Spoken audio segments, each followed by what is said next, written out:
I feel that we will be able to understand the importance of quality education.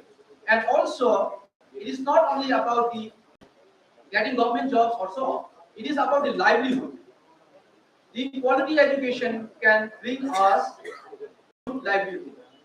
And of course, we have other dignitaries on the dais, but due to the paucity of time, I would like to request our Dipen Boro sir to introduce them later on. So thank you everyone. Yeah. Thank you so much, sir. Now may I request Dipen Boro, sir, President of All Bodo Student Union, to conduct today's panel discussion on topic importance of quality building successful careers of students, role of the society and student organization. Please, sir.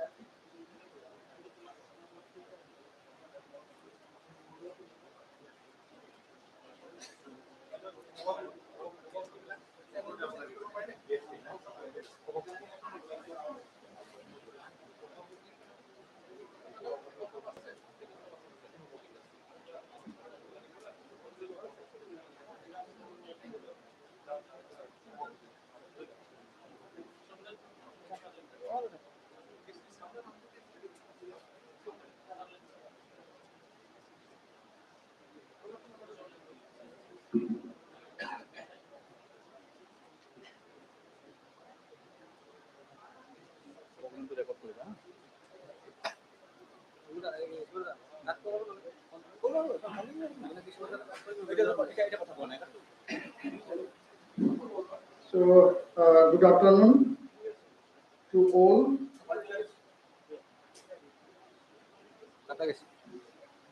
The first Bodoland International Knowledge Festival,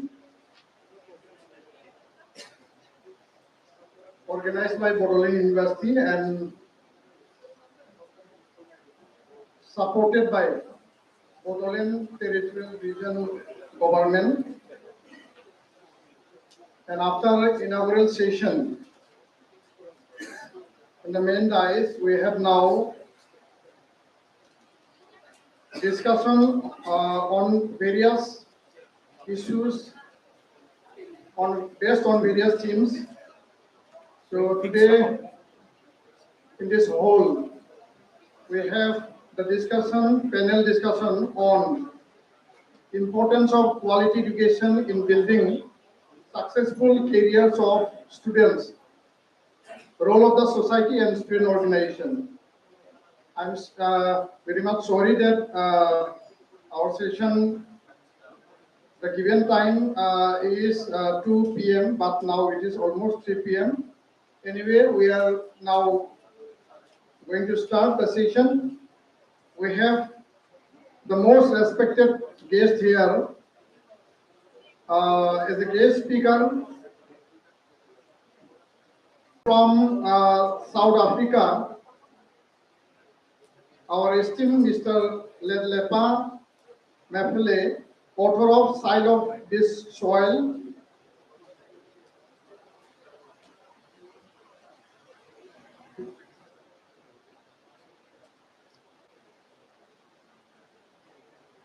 My life as a freedom fighter and former member of PSC, Republic of South Africa.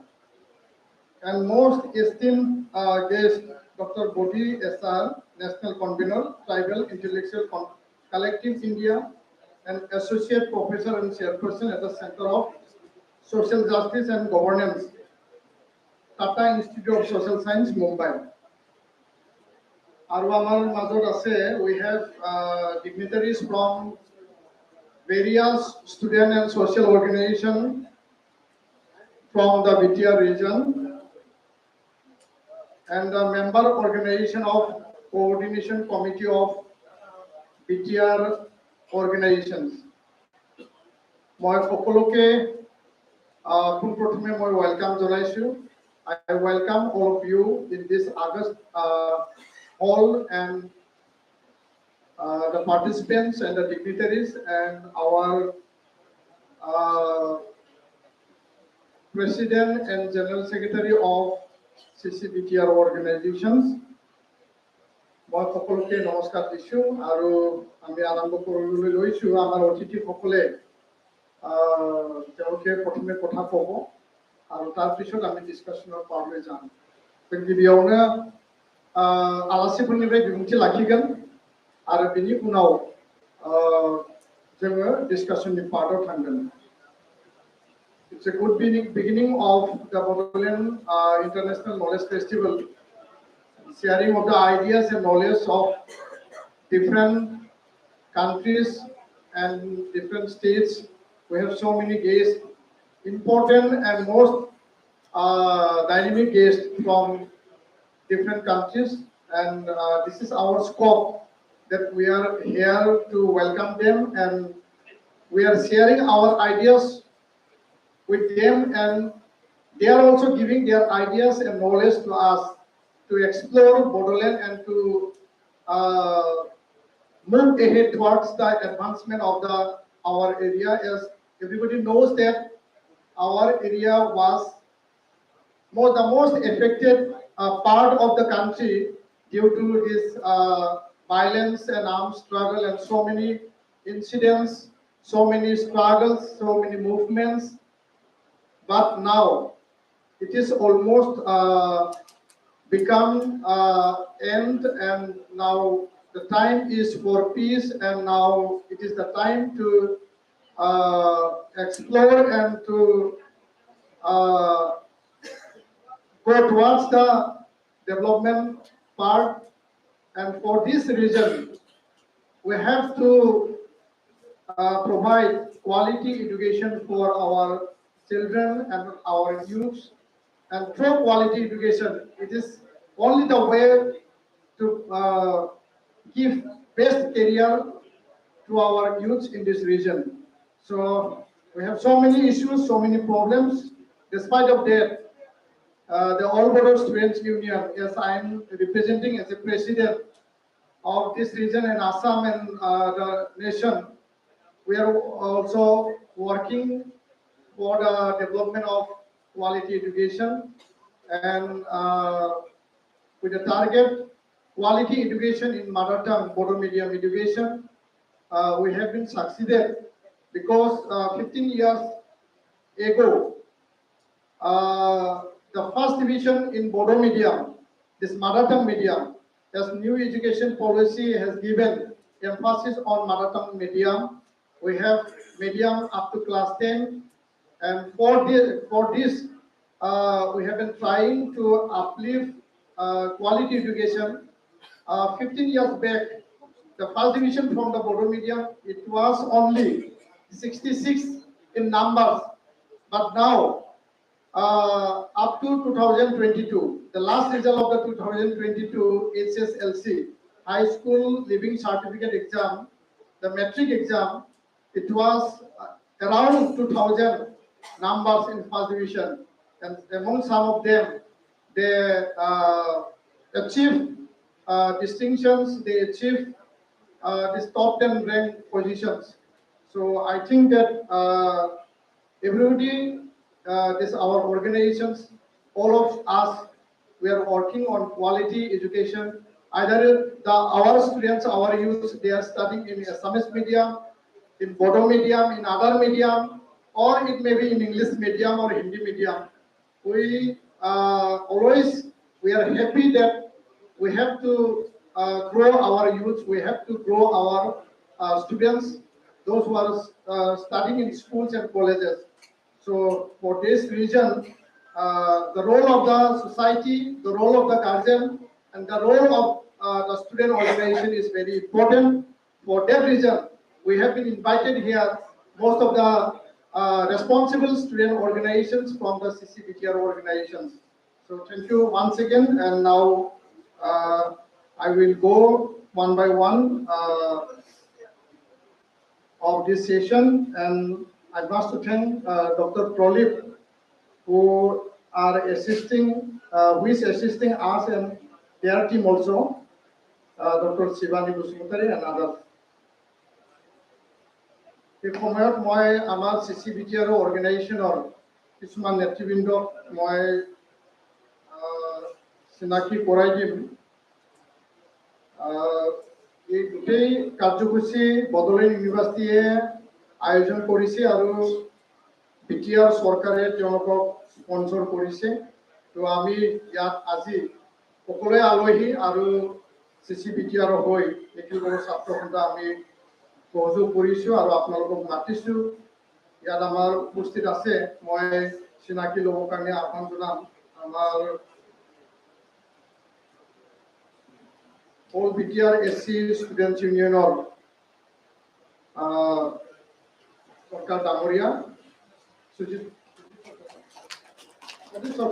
প্রদীপ সরকার ধন্যবাদ জানাইছো। আমার আমসুর সভাপতি রেজাউল সরকার ডাঙরিয়া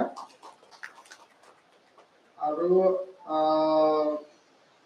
BTR Gorkha সমাজৰ আছে আমাৰ উত্তম প্ৰধান ডাঙরিয়া, আমাৰ বৰ্মন মান্দাই বৰ্মন জাতীয় মঞ্চৰ সভাপতি আমার বর্মন ডাঙরিয়া আছে। উপস্থিত আছে আমার অনুসূচিত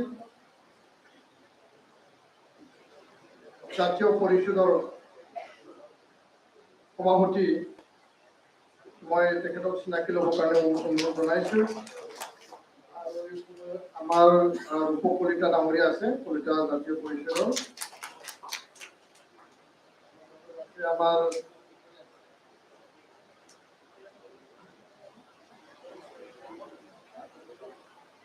গোপাল ঘোষ ডাঙরিয়া, নামটো সিরিয়ালি লিখা নাই, অলপ তোমার বিচাৰিছো। আমার মণিৰাম রায় ডাঙরিয়া আছে, মই মঞ্চত আৰু 2-4খন চেয়ার আনি দিবৰ কাৰণে আহ্বান জনাইছো। আমার বিটিআর আক্ৰাসুৰ সাধাৰণ সম্পাদক মণিৰাম, আৰু ইয়াত চৰণীয়া কছাৰী ছাত্ৰ সংগঠনৰ সাধাৰণ সম্পাদক দেৱজ্যোতি কছাৰী আছে। মঞ্চত আহিবৰ কাৰণে মই অনুৰোধ জনাইছো, অলপ ইফালে বহাই দিয়ক।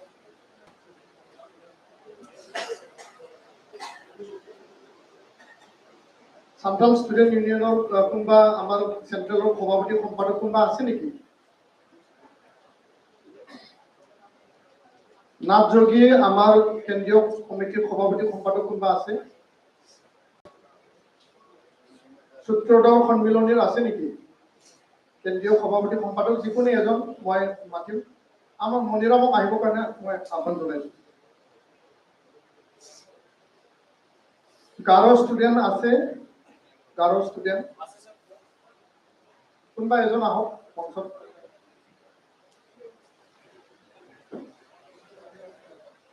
কলৈতা জাতীয় পৰিষদ দিয়া হ'ল।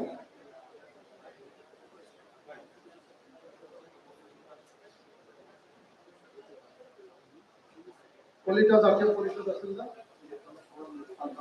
ধন্যবাদ জনাইছো।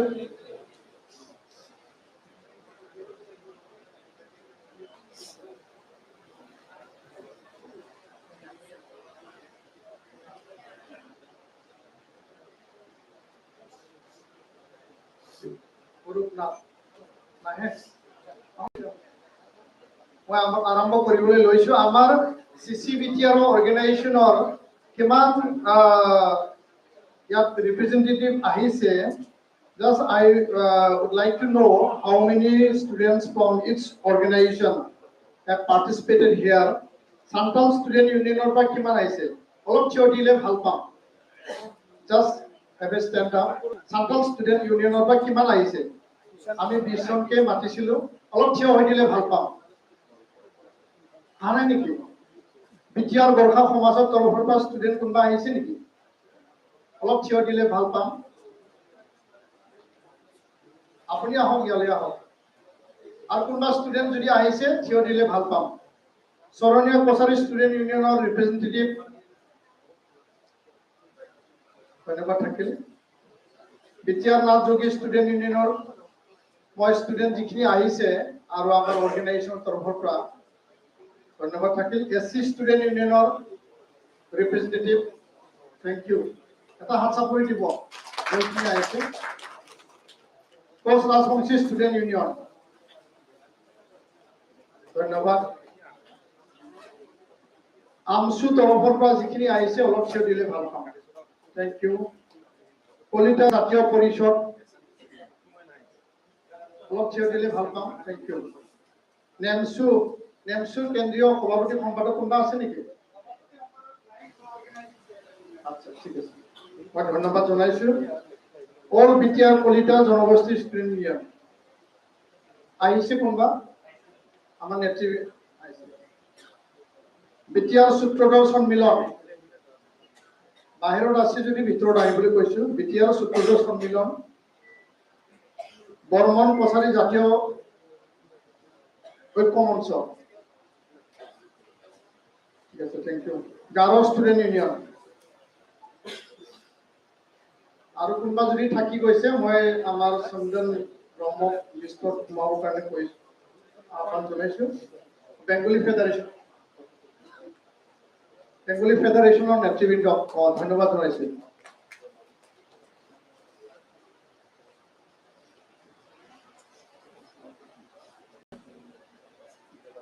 আমাৰ চৰণীয়া কছাৰী ষ্টুডেণ্ট ইউনিয়নৰ সভাপতি প্ৰবীণ ডেকা ডাঙৰীয়া থিয় হৈ মই চিনাকি ল'বৰ কাৰণে আহ্বান জনাইছো। তো সকলোকে মই ধন্যবাদ জনাইছো। একচুৱেলি ময়ো টাইম দিব পৰা নাই, বড়ো সাহিত্য সভা আছিল যোৱাকালিলৈকে। তো ইয়াৰ কাৰণে অলপ মানে গোটেই বস্তুখিনি বুজি পাওঁতে অলপ সময় লাগিছে। তো এনিৱে মই সেশনটো আৰম্ভ কৰিব বিচাৰিছো। First we listen the speech from our guest, and then after we will go to the part of our discussion. Other than the organizations, how many students from the university and different areas have participated here? Please stand up. মানে जों আমাৰ অৰ্গেনাইজেশ্যনৰ বাদে কিমান student আছে অলপ থিয় দিলে ভাল পাম। বেছি গছংনা হইब्ला এবাৰ ডাঙৰ হাত চাপৰি দি দিয়ক। Thank you so much.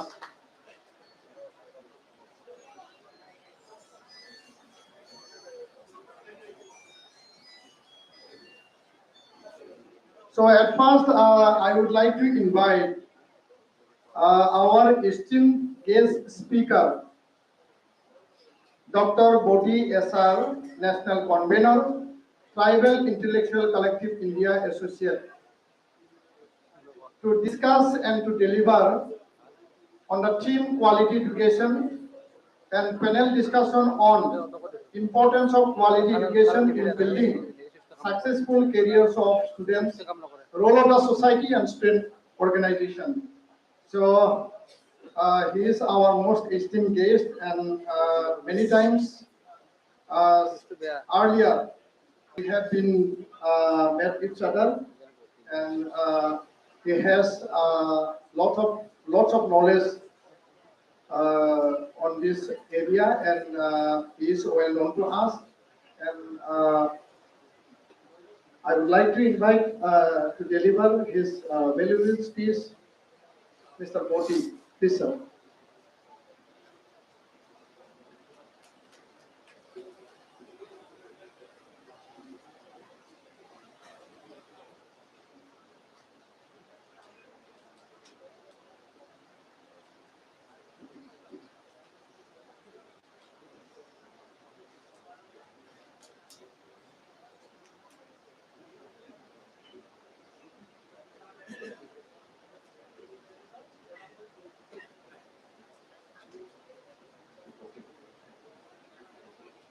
So before I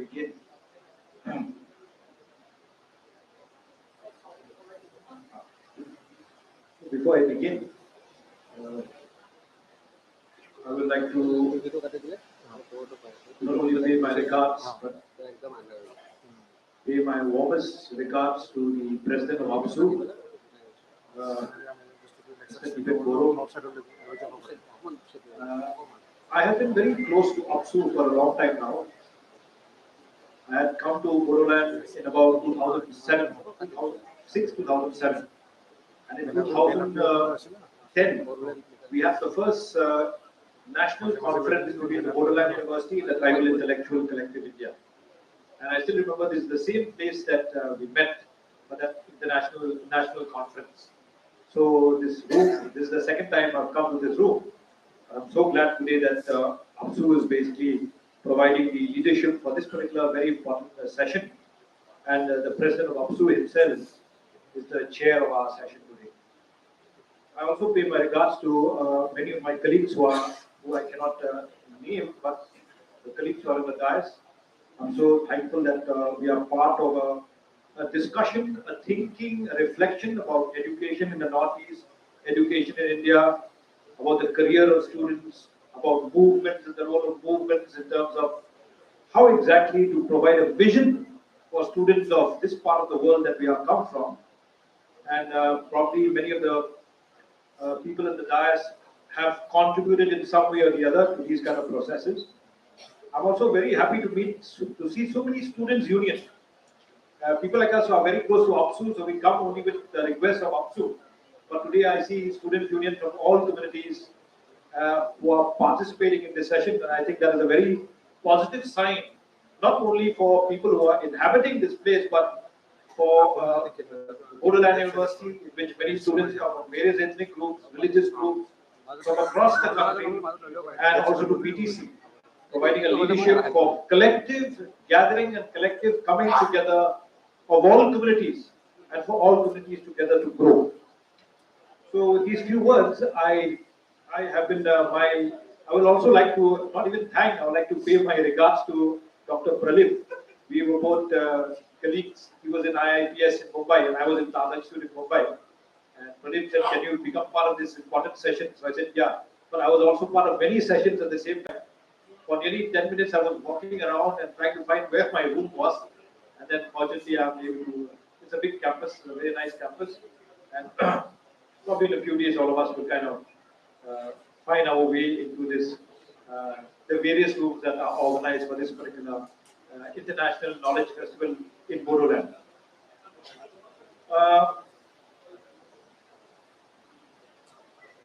Let me just throw some ideas, because a session of this kind, I cannot stand up and lecture. It's impossible to lecture. It's just that you have people here who have been working in the field for some time and who will throw some ideas so that the people who are listening also get a sense of what is the debates in education, what are the theoretical issues concerning education, what are the debates concerning the education system, curriculum, pedagogy, and so on and so forth. At the same time, the president of APSU and all of the people in the dais who have also worked in the area of education, who are also leading student movement, who have also participated in providing that vision. As a collective, we kind of reflect together and see, what can come out of these kind of important sessions.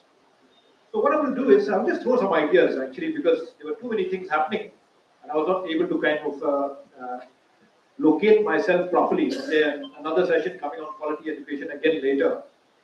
So some of these ideas that I will throw, and probably we'll see exactly what comes out of it.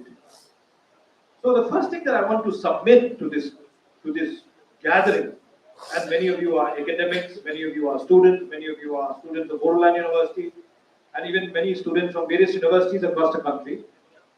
The first thing that I want to submit is that we need to begin to think, at least in terms of the academic theoretical sense, we need to think of who we are as a human being. And why do I mention this point? Because there's a very interesting debate happening now in education. And the debate is something like this, that everybody now has to begin to realize that this thing called the human being, this thing called the mind, this thing called the human thought, this human thought is radically historical. And by radically historical, I basically mean there is no human being who thinks outside of history. You have to think only inside history. So the first argument that people are making in the domain of education is to begin to realize that human beings are radically historical beings. Human mind is a radically historical mind. The human thought is a radically historical thought. None of us sitting in this room come without an identity, come without a religion, come without an ethnicity, come without a language. And each of this, religion, ethnicity, language, they are historically grounded, fundamentally grounded in some kind of reality or the other. So the first point that we need to think when we enter the domain of the theoretical debates on education is to begin to think first why exactly human beings are historical beings. The second thing that people are debating about is that human beings are historical beings, but they're also conceptual beings. Human beings cannot live without language. We need language.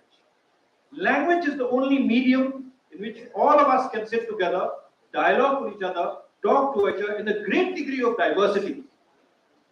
I was just talking a few days back to the chief of PTC, who's a very close friend, Mr. Pramod.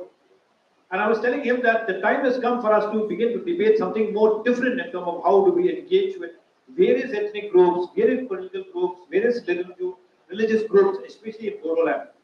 And he was mentioning one beautiful point. He said, we are thinking about one idea in Bodoland, and that idea is how exactly do we ground the principles of governance around the idea of diversity and dialogue.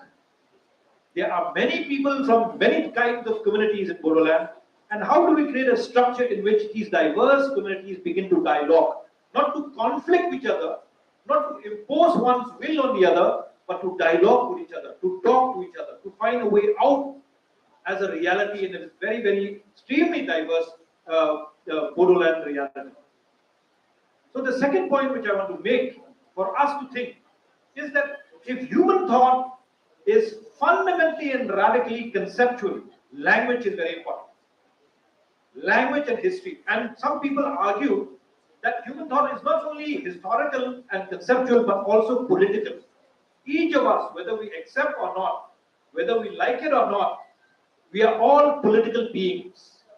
Many of us have our needs, and many of us as a collective or as individuals, we will articulate our needs once in a while. Sometimes when the articulation of these needs in the domain of the political creates conflict. But the fact of the matter is, this is the kind of reality that we live: historical, political, and conceptual. Now, why did I mention these points? I mentioned these points in order to bring to point, to assert this idea that we need now to begin to think like that. Education is not really coming to get a degree.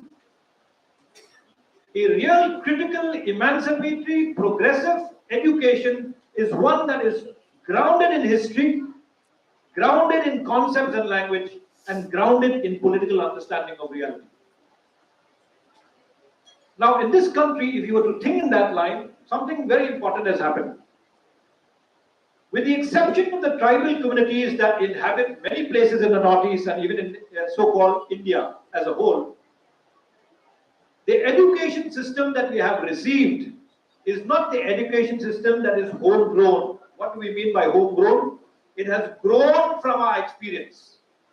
The education system in this country is not born out of our experience. It was an imposition by someone else on us. Now, this happened across the country. It didn't happen in tribal areas, because in tribal areas, there were many other different dynamics that shaped the education system. So, in the sense that when we begin to discuss education, especially in the light of movement, in the light of community, in the light of collectivities, in the light of what we generally speak today, the role of society and students' organization in building successful careers for students. Let me just tell you before I go further. When I was talking to Pramod, and I was talking to many of the people who were basically talking about the International Knowledge Festival of Bodoland, one of the major vision of this International Knowledge Festival is to generate an environment, an academic environment, a stimulating environment where people begin to think, and not only think in the political sense of who's fighting with whom, but think about the vision for Bodoland, the future of Bodoland together, the development of Bodoland. And this International Knowledge Festival is actually to create that environment for each of you to come and sit here and to talk and to discuss and to debate. And there's one thing about knowledge which is very beautiful, which I want to enter later. One thing very good about knowledge is, if you have knowledge, you have power. If you look at the history of the world, the people who control knowledge, they control the way you think. The people who control knowledge, they control power. And if you look at the global reality, one of the reasons that many of us are always talking about Western Europe, about people from sociology will talk about Durkheim, Marx and Weber, people from political science will talk about many of people like Rousseau, and all of these great thinkers from Europe. One of the reasons for that is simply because Western Europe produces so much knowledge that even before we begin to think, we have already started consuming the knowledge produced by them. And I was remember telling Pramod that one of the things we must do to Bodoland is to insert the idea that the students in Bodoland University, the students in Northeast, the students in this country should not be passive recipients of someone's knowledge, but active producers of knowledge. Do you know that there is not much production of knowledge that is coming from Bodoland University and many universities in Northeast compared to other universities in the country? Many of us are not groomed to produce knowledge. We are only groomed to consume knowledge. And this is not a very healthy environment when it comes to the generating of a climate, an environment, an atmosphere that is congenial to the idea of the production of knowledge. Now, the second point which I want to kind of share with you at this point in time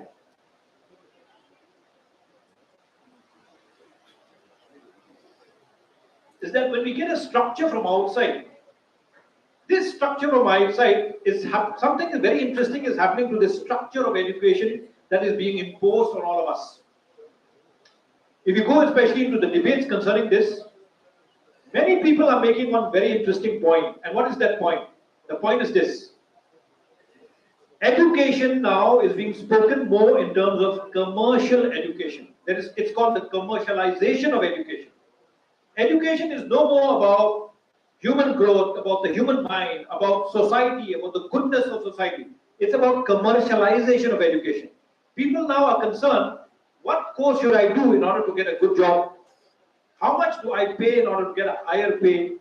What university to go to in order to get something? You know, this whole commercialization of education is happening in Northeast, in India, but it's happening across the world. And this is a big debate. What is the purpose of education?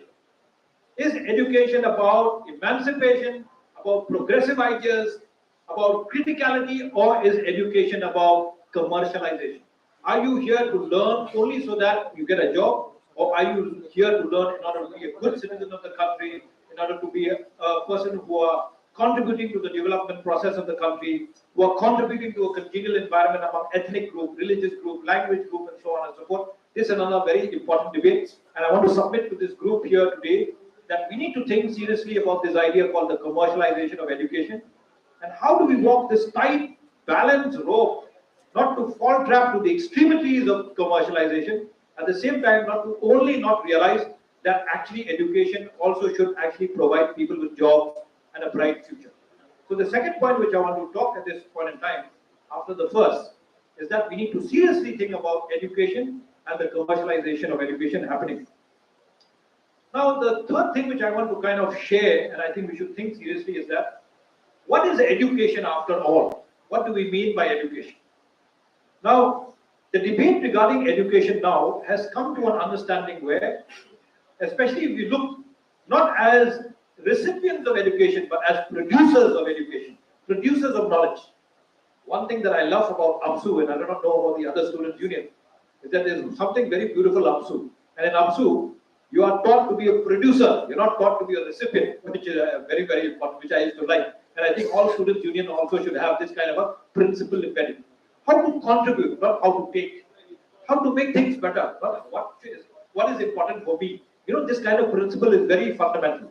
And this is also the principle regarding education. Because in education, you are taught to be like that. How to be a flower and to flower into a great being. Not how to be a flower and to become small, only about me, and so on and so forth. Now, in this debate, the argument is something like this.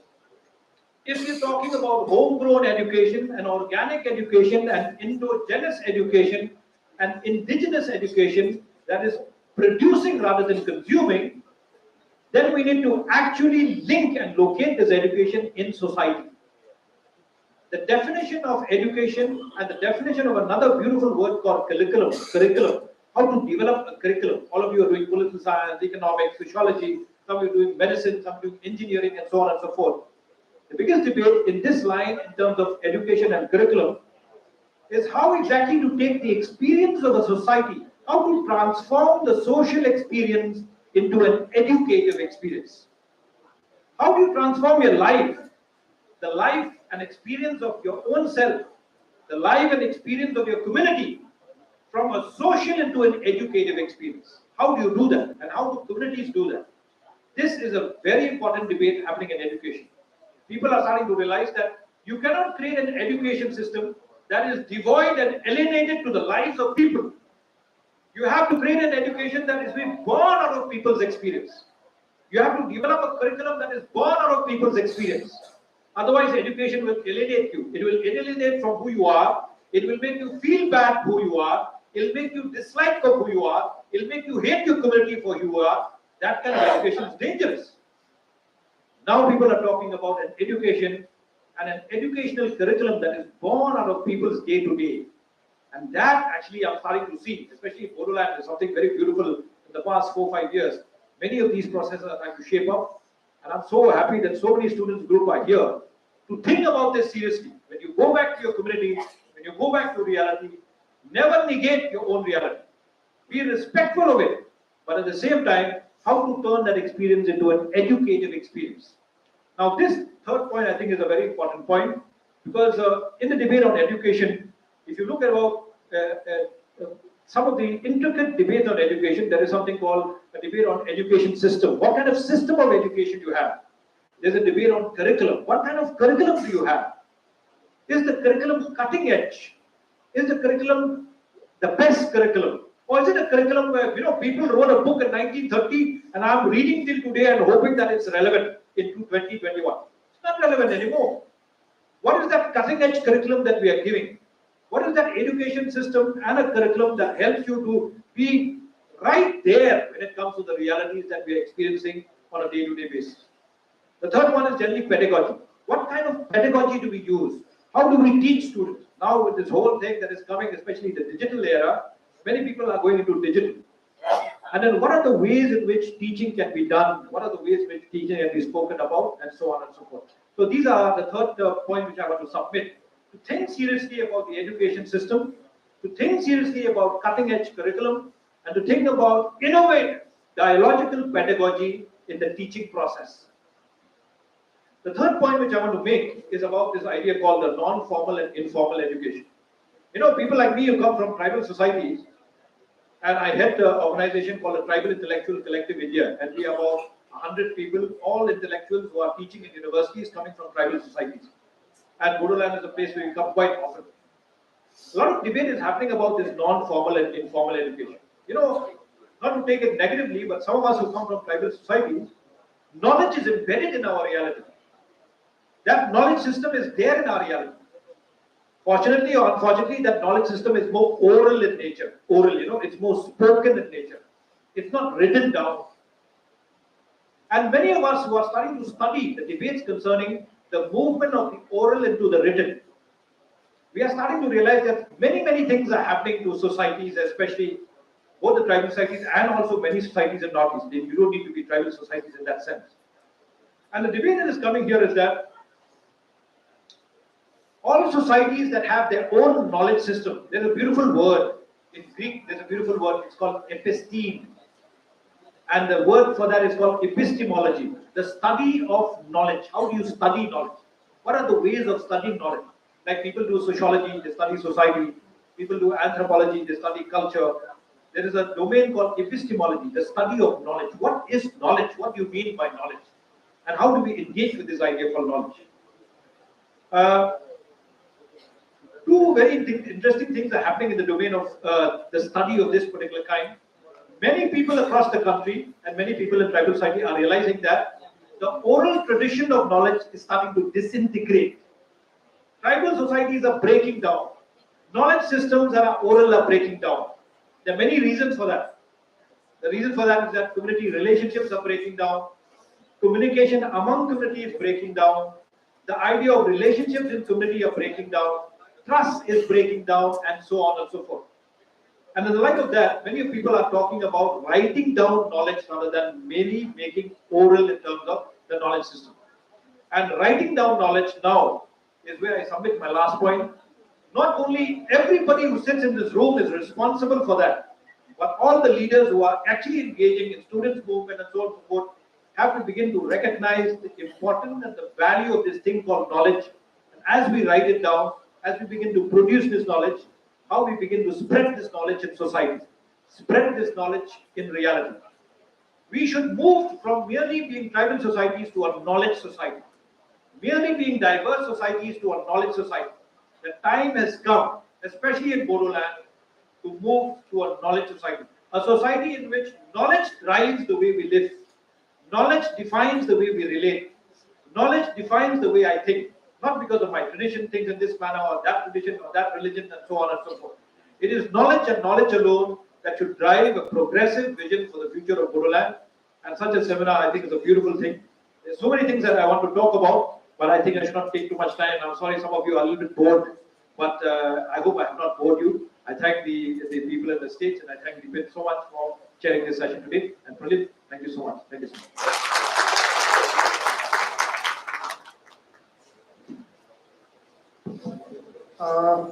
Many thanks to Dr. Modi, the most eminent intellectual and thinker on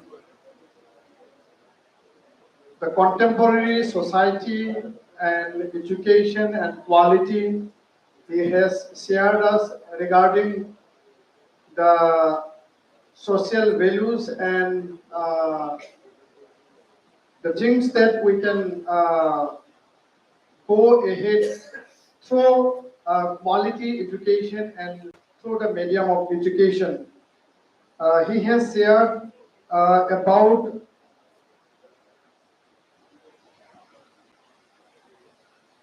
the curriculum and the pedagogy and regarding the formal and informal, non-formal education.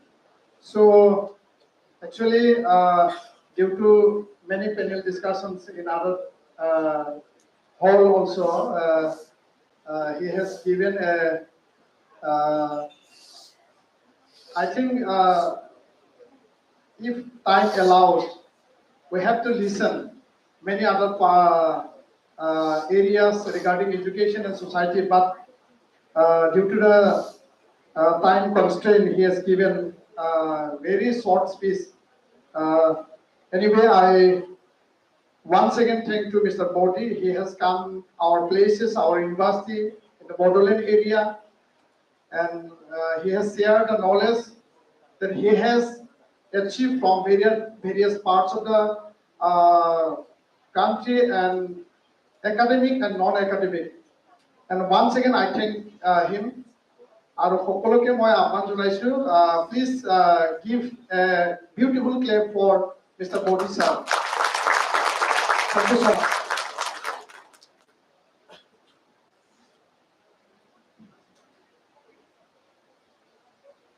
We will continue our discussion, and we have another guest. Before that, আমাৰ দুজনমান অতিথি আছে, আগলৈকে মই আহিবৰ কাৰণে পদুম বৰ্মন আছে, আমাৰ বৰ্মন মানদেৱ, আগত আহক। আৰু আমাৰ সুজিত দাসো আছে, আগত আহক। সান্তাল ষ্টুডেণ্ট ইউনিয়নৰ সাধাৰণ সম্পাদক ৰিমান চোৰেন ডাঙৰীয়া আছে, চিনাকি ল'বৰ কাৰণে আহ্বান জনাইছো। Riman,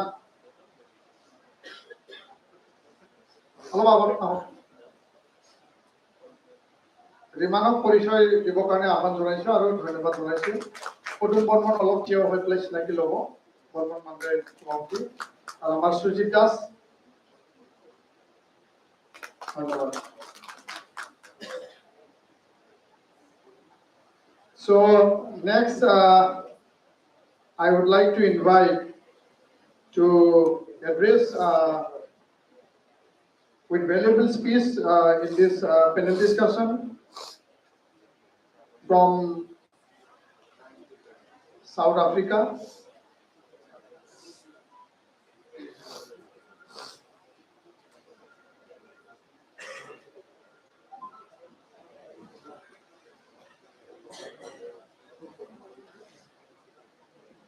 Actually, the name of our most eminent guest, respected, his name is very hard to pronounce, and I'm very sorry to for not in a proper way. Mr. Let Lapa Mafelele, author of Soil of This Soil, My Life as a Freedom Fighter, and former member of PAC, Republic of South Africa. So, please, sir. And, okay, our participants have given a beautiful clap for you, and we welcome in India, in Bodoland and in Assam. Thank you so much, sir. Namaste. Greetings to you all. Am I audible? Can you hear me? Yes. Okay, you can hear me, but what about my accent? Can you make sense out of my accent? Oh, that's great. First and foremost, let me greet Mr. Ethan Goro. Thank you. President of all Goro Students Union. Well, I'm told that D is pronounced SR in this part of India. Is it correct? It's not Bodoland, I'm told it's Bodoland. And through you, President, I greet everyone present here today. And indeed, all protocol is observed. Just a minor correction. I'm not former member of PAC, which stands for Pan-Africanist Congress. I'm still a member, but I'm former president of the PAC. Sorry for that. No, it's not your fault, sir. Yeah. The organizers, I think I have written them more than 3 emails correcting it, and they keep on saying former member. Okay. So my party, they will be angry with me that I disown them when I'm in India. I'm still a member, but no longer a president. Now, on the subject of today, I find it so hard, so difficult indeed, to speak after Professor Bodhi, who spoke from knowledge point of view. Well, let me just share with you my experience with education. And at this point, let me quote Mark Twain, who said, I never let my schooling to interfere with my education. Now, it shows clearly that there is a sea of difference, an ocean, in fact, of difference between schooling and education. And most of the time, we mistake the two to mean one and the same thing. Schooling, we acquire it from school, from universities. Education, we get it from life.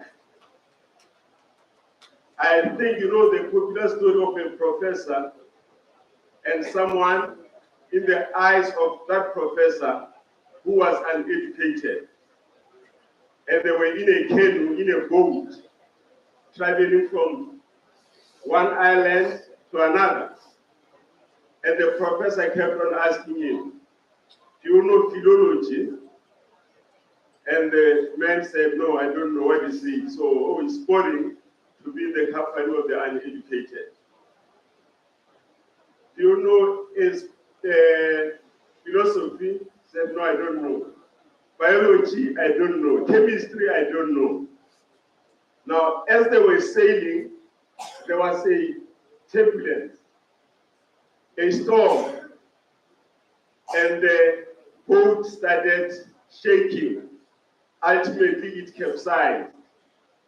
And the man asked the professor, do you know swimminology? Can you swim, in other words? And the professor couldn't swim. And the man who was presumed uneducated survived the storm. And the one who presumed himself educated because he could not swim, he drowned. Basically, education is about life and how to solve life's problems and challenges. I was so impressed by what Professor Muhammad Yunus from Bangladesh shared with us a few hours ago. And I could see that the man was truly educated because he identified the problem of poverty in Bangladesh and he solved, or at least he's busy trying to solve it, because anything that calls it education and it cannot solve the problems faced by human race, it is actually a fake education. It's not genuine education. I don't think I'm totally empowered or qualified to speak about quality education because I never received one in my life. Actually, my life was shaped by my fighting against miseducation.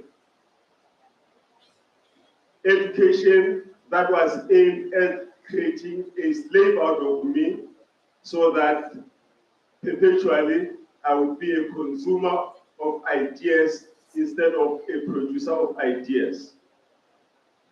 In 1976, there was a huge uprising, student uprising in South Africa that started in Soweto. Soweto is a township in Johannesburg, outside Johannesburg. Now, in 1976, South Africa had constitutionalized and institutionalized racial discrimination. And the word for that is apartheid, which means races or race groups, because I don't believe in races, I believe in oneness of human race, and we're all members of. But the political elite, white people or white power then, had education for white people, education for mixed race, education for Indian people or people of Indian origin. Yes, South Africa has lots of Indian people. Actually, the biggest Indian population diaspora outside India is in South Africa. And they had education for African people, indigenous African people. I don't want to call it black because black has connotations that I don't believe in. So I prefer to call myself an indigenous African, or just African is enough. Now, that's why I said Professor Bodi wove it so eloquently, history and language. In 1976, the government legislated that Afrikaans, which is a language, basically it's a Dutch language, but because it sought to identify with Africa, it's called Afrikaans. But if you can speak Dutch and someone speaks Afrikaans, you don't need a translator, someone to interpret what other person is saying. So they wanted Afrikaans to be a medium of instruction. And the students opposed to that. And as a result, there was a huge upheaval that started in Soweto. It engulfed the whole country. I was living in a village, my home is in the village. It didn't affect me. 2 years later, I joined the struggle in exile. I was 17 years then. So I learned that education is a weapon. And once the society is divided, either in classes or in caste, but those who rule will never give the rule the ones who are dominated over a quality education. Because as a weapon, you don't take your best weapon and give it to the enemy or someone you regard as an enemy. Now, our fight against education, we did not know what quality education is, but we knew what non-quality education was. It is different between knowing what an elephant is or knowing what elephant is not. Because if you say this is an elephant, even if I don't know an elephant, I would say no, this can be an elephant. Now, with that language interwoven into education, but fast forward it, today in South Africa, we are supposed to be free, but as far as education is concerned, we do not have a quality education. I think education is a right. And any society that commodifies education, that makes education a commodity that only the rich can afford with the power of money, then that society, I think, is denying people their basic right. Education, for me, should be a basic right. And lastly, because I'm not going to be long, what I regard as characteristics of a quality education. I think a quality education must empower the learner physically, mentally, emotionally, and spiritually. Physical empowerment. Some people may claim that they are educated, but how they treat their bodies, physical body, is the opposite. They will smoke. I'm sorry if there are smokers in the audience. They will drink alcohol. They will take drugs. Now, the educated should not do that. Yes, you can be schooled. The school may do it. But if you are educated, you must know that your physical being needs to be taken care of. You should do things that will show that you are educated.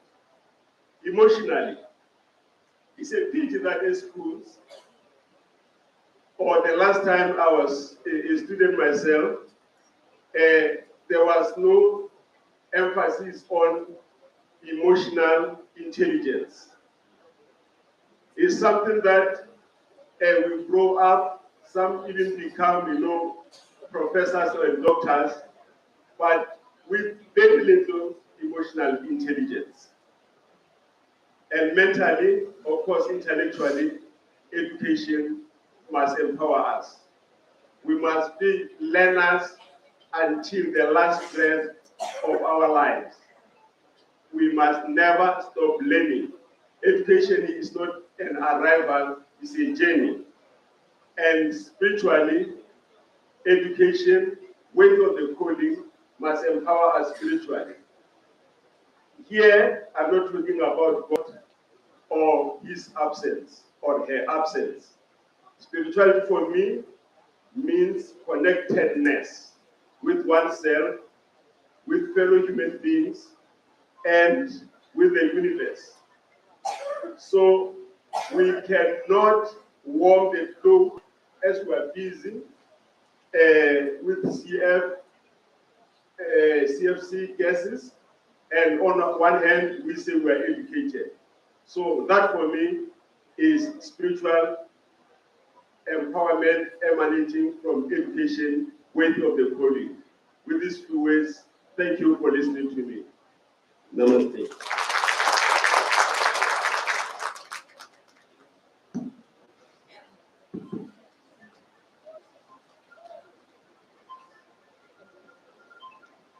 Thank you very much to our most honored guest from South Africa here with us in this session to discuss theme on quality education, and he has delivered some of his most inner experience that he has faced during in his life, about discrimination, exploitations of the region in his area, and about the education that we have to move forward from the root to the higher level, and how people are suffering from various issues and various problems, and discrimination of the system of the color and caste, and some of these issues he has shared with us. Rather, we get the knowledge from his past experience of his life here in this knowledge festival. We are very thankful that you are here with us from coming from long distance, and we must be thankful to you. And once again, I request to all of our participants to honor him and give him a big clap. Please. Thank you, sir. So, our two guests from Mumbai and South Africa,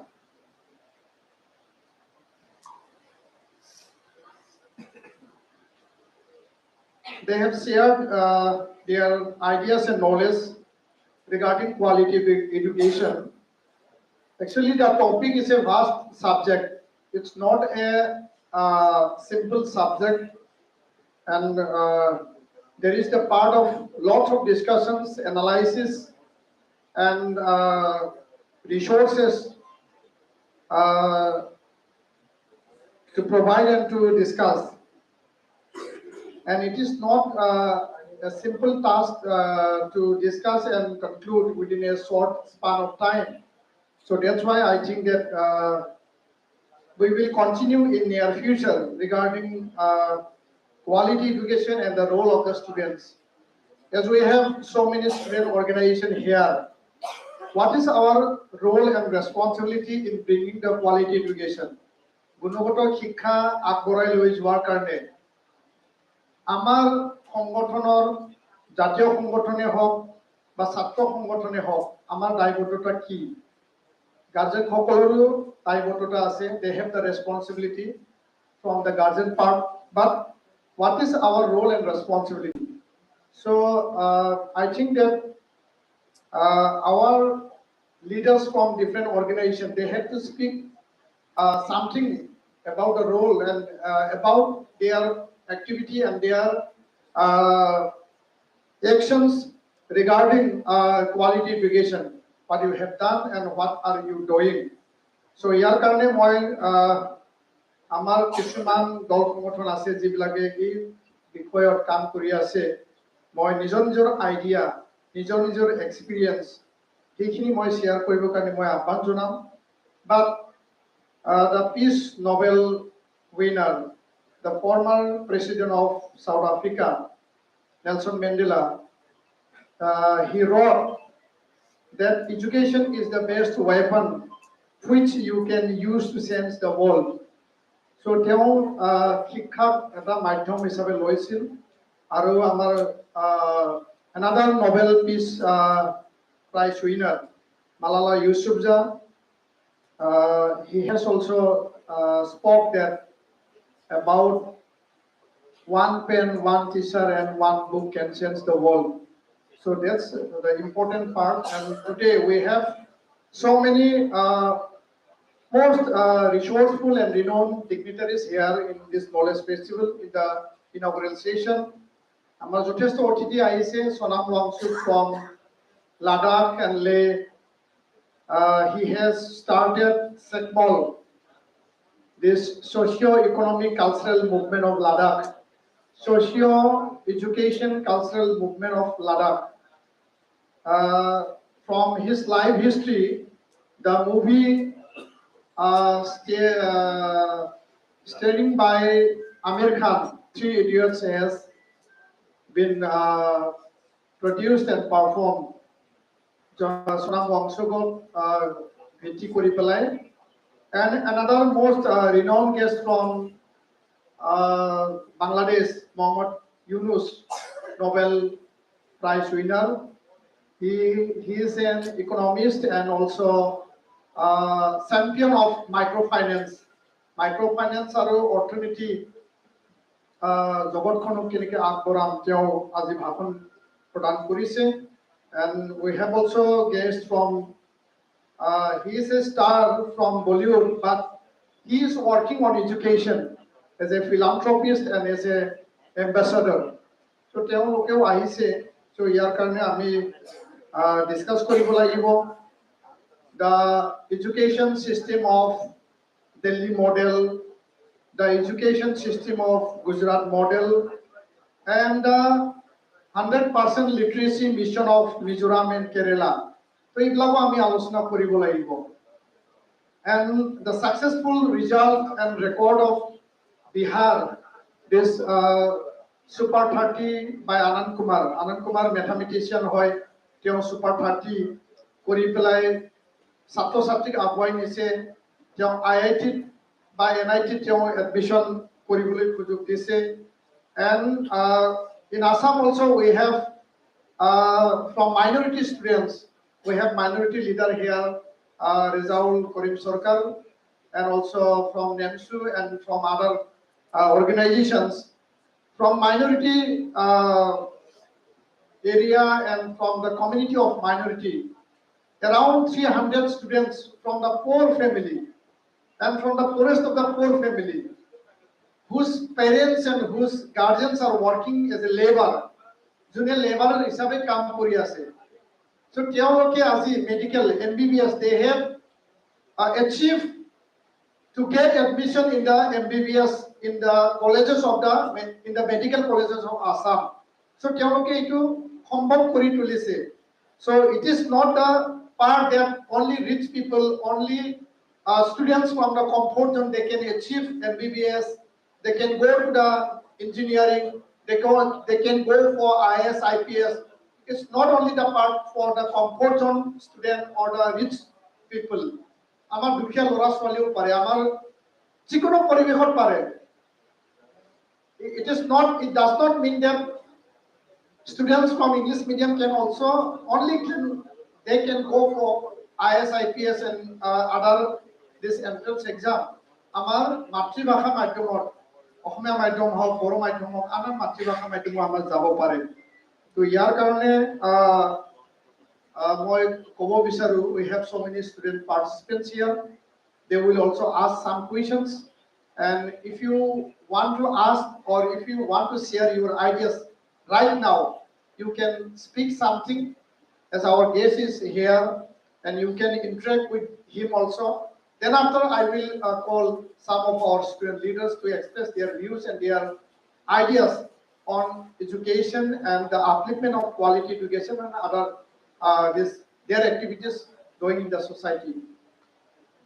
My house of 2 minutes karne ready, so I have time for 10 minutes to share an interaction with our guest, and any question you can raise in this house. It is because it is a panel discussion. Ito amar eta antorongo alap taibor eta kowa hoy, সকলোৱে share কৰিব পাৰে। We have so many experience, so many ideas. ইয়াৰ কাৰণে মই সকলোকে আহ্বান জনাইছো। As we have time, so মই আপোনালোকক আহ্বান জনালো। Please.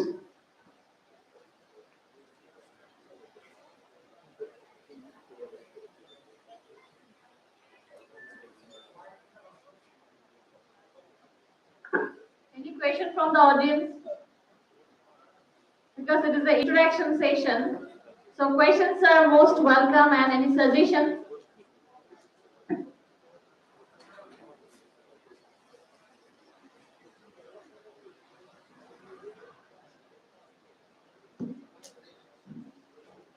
if somebody have any questions, I request to share and interact with our guest. Other than education, also you can share the ideas and you can interact with our guest also regarding on the basis of his speech.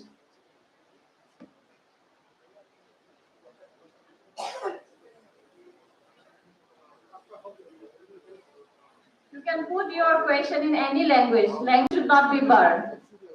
আপোনালোকে অসমীয়াটো সুধিব পাৰে বা বড়োটো সুধিব পাৰে যেটো language আপোনালোকে comfortable পায় সেইটো ল্যাঙ্গুৱেজতে সুধিব পাৰিব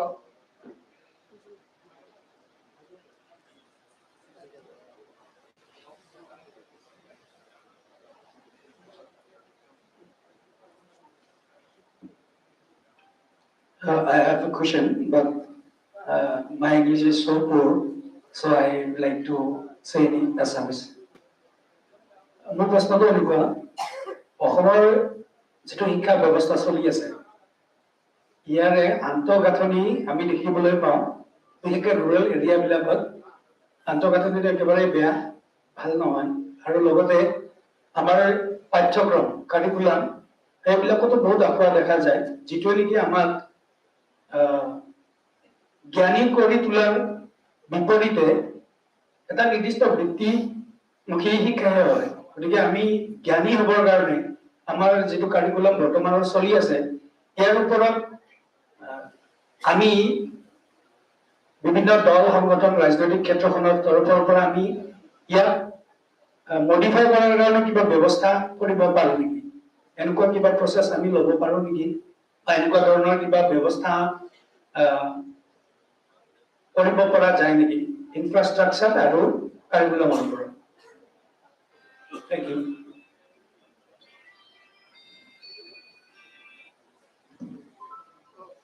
Thank you. আপনার নাম তো কলে ভালো আছে আমার নাম মনোজ ডেকা ওকে থ্যাংক ইউ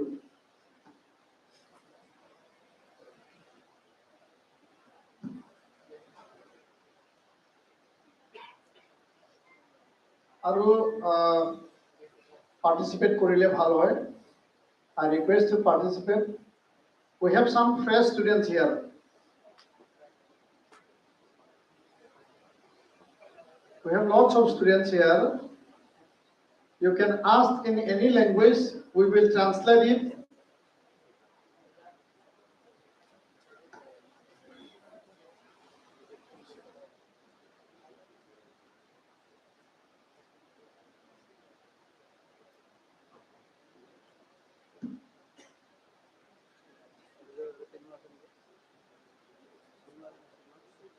প্রশ্ন কৰিবলগীয়া নাই নেকি Asking is like also a knowledge. If you ask something, you will know. If you not asking, then nobody will tell you. Because knowledge is a sharing. And here, it's not a market, it's not a shopping mall, it's not a town where we can buy something with rupees and other things, but here is a exchange of knowledge, exchange of ideas without paying any coin or any rupee. So I think that though we may be a limited knowledge, we have knowledges in our own locality, own region, own area, so we can exchange that knowledge also. So আমাৰ এজনে সুধিছিল যে আমাৰ অসমত আন্তঃগাঁথনিৰ যথেষ্ট অভাৱ আছে পাঠ্যক্ৰমৰ কিছু কথা আছে so the new education policy 2020 ৰাষ্ট্ৰীয় শিক্ষা নীতি it is going to be implemented from 2023 2023 পৰা এটি ইমপ্লিমেন্ট কৰিবলৈ গৈ আছে তো ইয়াৰ আধাৰত অসমত যিমান আমাৰ চৰকাৰী বিদ্যালয় আছে বা মহাবিদ্যালয় আছে সেইখিনি উন্নত কৰাৰ কাৰণে চৰকাৰে পদক্ষেপ ল'ব লাগিব আৰু আজিৰ এই পেনেল ডিসকাশনে আমাৰ যি উপলব্ধি আমাৰ যি ফিলিংছ নিশ্চয় এইটো এটা প্ৰেছাৰ বিল্ডিং হ'ব তো ইয়াৰ কাৰণে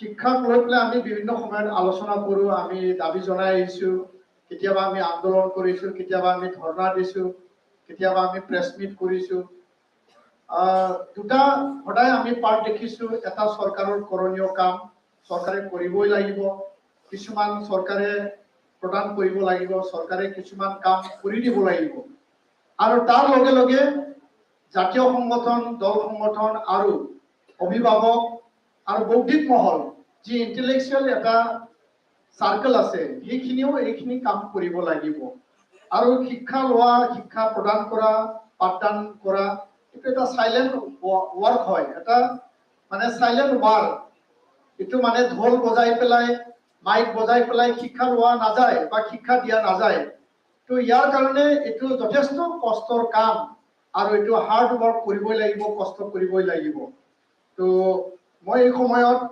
আমাৰ ৰেজাউল কৰিম চৰকাৰ ডাঙৰীয়া আছে তেওঁ গুৱাহাটীলৈ যাম বুলি কৈছে তো মই চমুকে সময় দিম কাৰণ বেছি দীঘলীয়া এই সেশনটো আমি কৰিব বিচৰা নাই আন সেশন আছে এইটো হলত আৰু next session we have I think that we have next session here from what time 4 so it is now almost 4:15 we are late because it is now 4:15 but I think that within half hour we can conclude the session and ইয়াৰ কাৰণে মই ৰেজাউল কৰিম চৰকাৰক মই বেছি সময় নিদিম মই 3 মিনিটহে সময় দিম just কিছুমান পিন পইণ্ট আইডিয়া যোনটো এই হাউচত আমাৰ ষ্টুডেণ্টক আমাৰ অৰ্গেনাইজেশ্যন ইয়াৰ লিডাৰবিলাক আছে শ্বেয়াৰ কৰিব পাৰে প্লিজ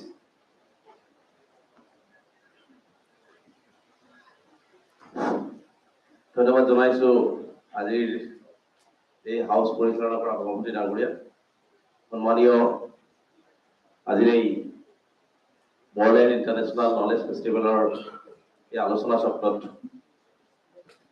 অধ্যক্ষতা কৰা টিফিন বড়ো ডাঙৰীয়া সন্মানীয় সাউথ আফ্ৰিকাৰ পৰা অহা অতিথি সন্মানীয় সদন 3 মিনিট সময় জাষ্ট কেইটামান পিন পইণ্ট শ্বেয়াৰ কৰিব দিছে মই ভাবো যে বিশেষকে অসমৰ ইতিহাসত আৰু বিশেষকে আমাৰ নামনি অসমৰ বিটিয়া ৰিজনত এয়াই প্ৰথমবাৰৰ কাৰণে ইণ্টাৰনেশ্যনেল নলেজ ফেষ্টিভেল আয়োজন কৰিছে মই আয়োজক সমিতিক আন্তৰিকভাৱে ধন্যবাদ জনাইছো আৰু আমাৰ কাৰণে বিশেষকৈ আমাৰ কাৰণে গৌৰৱৰ দিন আমাৰ কাৰণে আজিৰ দিনটো যদিও ইয়াত আজি কেইবাদিনৰ পৰা কাৰ্যসূচী চলিব মই ভাবো যে ইয়াত যিখিনি আমাৰ মূল কথা ইয়াৰ ভিতৰত আলোচনা হ'ব এই আলোচনাখিনি বিভিন্ন দেশৰ অসমৰ ভাৰতবৰ্ষৰ বিভিন্ন প্ৰান্তৰ বিভিন্ন ব্যক্তি আহিব আৰু ইয়াত বিভিন্ন কথা বতৰাবিলাক আলোচনা হ'ব আৰু এই আলোচনাখিনিয়ে মই ভাবো বিশেষকৈ বিটিআৰ অঞ্চলৰ ৰাইজৰ কাৰণে কিন্তু বহুত ধৰণৰ উপকাৰ হ'ব গতিকে আৰু আজিৰ যি অনুষ্ঠান এই অনুষ্ঠানটিত মই দীপেন বড়ো ডাঙৰীয়াক আমাৰ কিছু কথা লৈ যাবৰ কাৰণে আহ্বান জনাইছো ইয়াত মাইনৰিটিৰ কথা কোৱা হৈছে যে আজি ডক্টৰ ইঞ্জিনিয়াৰ হৈ আছে আজি অনুৰূপ ধৰণে আজি আমাৰ বিটিচি অঞ্চল অতিকে পিছপৰা বিভিন্ন সময়ত বিভিন্ন সমস্যাৰে আমি জৰ্জৰিত হৈ আছিলো আৰু তাৰ মাজেৰে আজি বিভিন্ন জাতি জনগোষ্ঠীৰ মানুহখিনি শিক্ষাৰ ক্ষেত্ৰত আগবাঢ়ি গৈ আছে হয় আমি বহু ক্ষেত্ৰত চৰকাৰৰ পৰা সুবিধা পাইছো চৰকাৰৰ পৰা সুবিধা পোৱা নাই আজি যদিও নলেজ ফেষ্টিভেল আজি পতা হৈছে কিন্তু ফাউণ্ডেশ্যনটো কি আছে আমাৰ অসমৰ শিক্ষা ব্যৱস্থাত গুণগত শিক্ষা ব্যৱস্থাত ফাউণ্ডেশ্যনটো কি আছে আজি যদি আমাৰ ফাউণ্ডেশ্যনটো যদি আমি ধৰিব যাওঁ যে গুণগত শিক্ষা ব্যৱস্থা অসমৰ মানুহখিনিক আগবঢ়াই লৈ যাব মই ভাবো যে বহুখিনি কথা কিন্তু ইয়াৰ ওপৰত নিৰ্ভৰ নকৰিব অসমৰ এই মুহূৰ্তলৈকে আন্তঃগাঁথনি উন্নয়নৰ কথা আছে আজি যিটো শিক্ষাৰ মূল ধাৰা যোনে শিক্ষা দান কৰিব সেই শিক্ষকৰ যিটো অভাৱ সেই অভাৱখিনি কিন্তু আজিলৈকে মানে আমি বিভিন্ন ক্ষেত্ৰত আজি বিভিন্ন দাবী বা আমাৰ দীপেন বড়ো ডাঙৰীয়াই কোৱাৰ দৰে যে আমি বিভিন্ন সময়ত চৰকাৰৰ কথা পাতিছো আন্দোলন কৰিছো অনুৰোধ বিভিন্ন জনেই কৰি আছে গতিকে আমি প্ৰথম কথা হৈছে আমি আমাৰ এই অনুষ্ঠানবিলাক গুণগত শিক্ষা দিবৰ কাৰণে আমাৰ অনুষ্ঠান কি আছে সেই অনুষ্ঠানবিলাকৰ আন্তঃগাঁথনি উন্নয়ন কি ধৰণে আছে তাত কিমান শিক্ষক আছে তাত কেনেকুৱা ধৰণে পঢ়া শুনা চলি আছে এই কথা বতৰাবিলাক আমাৰ অৰ্গেনাইজেশ্যনবিলাকে লক্ষ্য কৰিব লাগিব কেৱল মাত্ৰ চৰকাৰৰ ওপৰতে আমি নিৰ্ভৰ কৰিলেও নহ'ব কাৰণ আমি এটা মত লৈছো সাধাৰণ সংখ্যালঘু ছাত্ৰ ইউনিয়ন আজি 2 বছৰৰ পৰা আমি এটা কাৰ্যসূচী গ্ৰহণ কৰিছো ঘৰে ঘৰে শিক্ষা তেতিয়াহে ৰক্ষা গতিকে আমি এটা মত লৈ পেলাই আমি ৰাইজৰ মাজত গৈ আছো এতিয়া কোনো এখন স্কুলত শিক্ষক নাই হয় অভাৱ আছে শিক্ষক নাই কিন্তু সেইখিনি পূৰণ কৰিবৰ কাৰণে কিন্তু আমাৰ শিক্ষিত যুৱ সমাজ কিন্তু আমাৰ মাজত আছে যদি আমি এঘণ্টা সময় সেই দুৰ্গম অঞ্চলটোৰ কাৰণে 2 ঘণ্টা সময় যদি সেই দুৰ্গম সেই বিদ্যালয়খনৰ কাৰণে য'ত শিক্ষক যাব পৰা নাই বা পঢ়িব পৰা নাই সেইখিনি ঠাইত যদি আমি অকণমান সহায় কৰি দিওঁ নিশ্চিতভাৱে আমাৰ অৰ্গেনাইজেশ্যনৰ বা ছাত্ৰই হওক তাৰ পৰা আমি উদীয়মান ছাত্ৰ যেতিয়া আমি ওলাই আনিব পাৰিম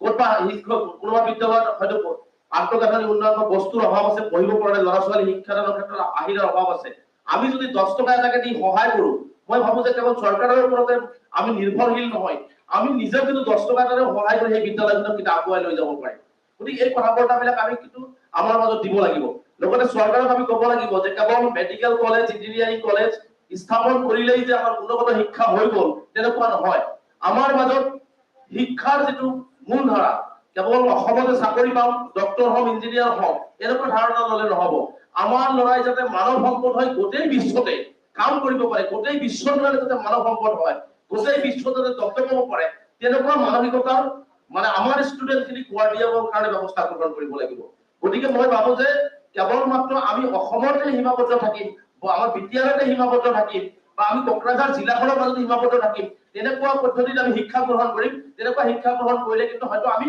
এটা সময়ত আমি কোকৰাঝাৰ বা গুৱাহাটীলৈকেহে যাব পাৰিম গতিকে আমি এনেকুৱা এটা শিক্ষা পদ্ধতিৰ মাজেৰে গুণগত শিক্ষা পদ্ধতিৰ মাজেৰে আগবাঢ়িব লাগিব যিটো শিক্ষা পদ্ধতিৰে আমাৰ গোটেই ভাৰতবৰ্ষৰ গোটেই বিশ্বত আমাৰ ল'ৰা ছোৱালীয়ে দক্তর হ'ব পাৰিব আজি যদি বাংলাদেশৰ পৰা নোবেল বঁটা বিজয়ী ইয়াত আহিব পাৰে সাউথ আফ্ৰিকাৰ পৰা আজি যিজন ব্যক্তি আহিছে আটাইতকৈ তেওঁলোকৰ যি শিক্ষাগত অৰ্হতা তেওঁলোকে লৈ আহিছে ইয়াত কিন্তু আমাৰ অসমৰ পৰা আমাৰ কেইজন গৈছে বাংলাদেশ বা সাউথ আফ্ৰিকা বা আমেৰিকা এই কথাবোৰ কিন্তু আমি উদীয়মান সমাজে চিন্তা কৰিব লাগিব গতিকে আমাৰ সমাজ ব্যৱস্থা চিন্তা কৰিছে ড্ৰাগছৰ লগত জড়িত হয় আমাৰ সমাজ ব্যৱস্থা বেয়া কামৰ লগত চিন্তা কৰিছে গতিকে এইখিনি দূৰ কৰাৰ দায়িত্ব কিন্তু আমি আমাৰ মানুহখিনি ল'ব লাগিব গতিকে সেইকাৰণে কৈছো যে চৰকাৰে গুণগত শিক্ষা দিব লাগিব চৰকাৰে সকলো ধৰণৰ সা সুবিধা প্ৰদান কৰিব লাগিব লগতে আমিও ল'ব জানিব লাগিব আৰু আমাৰো বহুখিনি কৰণীয় আছে কেৱল মাত্ৰ দায়িত্ব লৈ দায়িত্ব ঘৰতে বহি সামৰিলে নহব আমি যদি আমাৰ সমাজখনক ভাল পাব বিচাৰো আমাৰ ল'ৰা ছোৱালীক আগবঢ়াব বিচাৰো প্ৰতিজন ছাত্ৰৰ কাৰণে আমি কিবা কৰিব লাগিব গতিকে আজি বড় ভাইসকল বহু পিছ পৰি আছিলে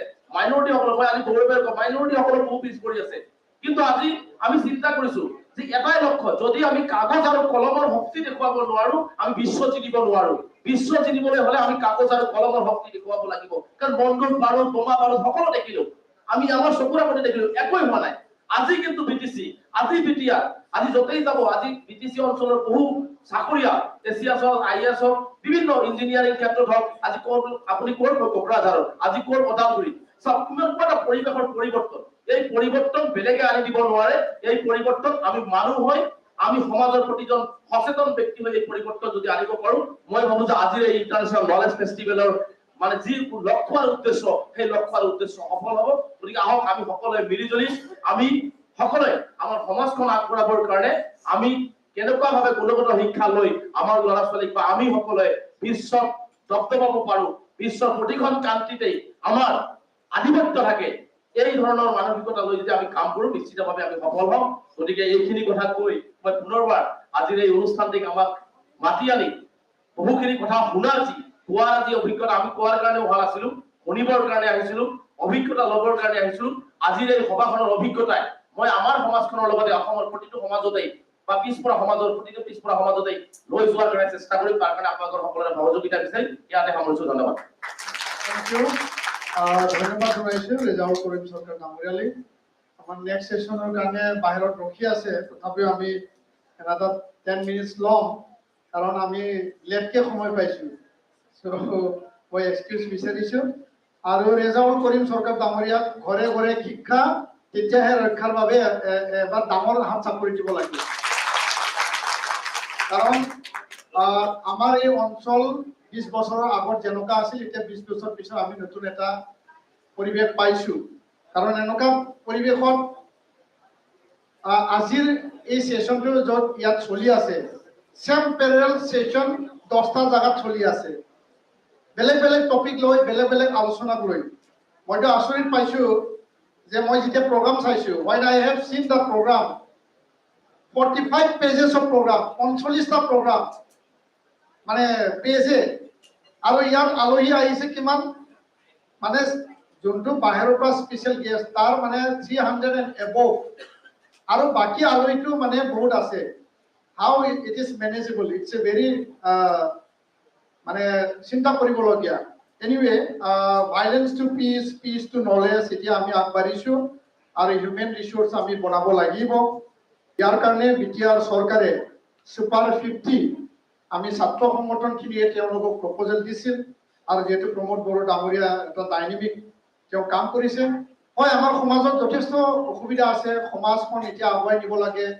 পিছপৰা আছে এইখিনি আগুৱাই নিবই লাগিব তথাপিও সেই পাৰ্টটো আমি চিন্তা কৰাৰ লগতে আমাৰ চিন্তাটো হ'ল যে যিখিনি আগত ওলাই আহিছে সেইখিনি মানুহ বনাব লাগিব আৰু যিখিনি পৰি আছে তেওঁলোকক উঠাই আনিব লাগিব যদি আমি তলৰখিনিয়ে চিন্তা কৰি থাকো যিসকলে কলেজ ইউনিভাৰ্চিটিত আছে তেওঁলোকৰ যদি লাইভলিহুডৰ কথা তেওঁলোকৰ জব সিকিউৰিটিৰ কথা তেওঁলোকৰ হিউম্যান ৰিসোৰ্সৰ কথা যদি আমি চিন্তা নকৰো তেতিয়ালৈকে আমি আগবাঢ়ি যাব নোৱাৰিম ইয়াৰ কাৰণে mission Bodoland super 50 MBBS engineering আৰু UPSC APSC যি এটা বৃহৎ এটা পদক্ষেপ লৈছে এইটো কাৰণে আমাৰ এটা গৌৰৱৰ বিষয় আৰু এইটো নিশ্চয় আমি এটা ভাল we will get a good result from that mission next মই 2 মিনিট সময় দিম আমাৰ আনন্দ ছাত্ৰ সংগঠনে তেওঁলোকে সময় বিচাৰিছে আসলতে যথেষ্ট সময় আমি দিব লাগিছিল কিন্তু সেশনটো দেৰি হ'ল মই এই সময়ত উত্তম প্ৰধান তেওঁ গৰ্খা কমিউনিটিক ৰিপ্ৰেজেন্ট কৰিছে মই 2 মিনিট তেওঁ পিন পইণ্ট কথাখিনি আলোচনা কৰিবৰ কাৰণে মই আহ্বান জনাইছো Thank you for giving me opportunity, respected guests and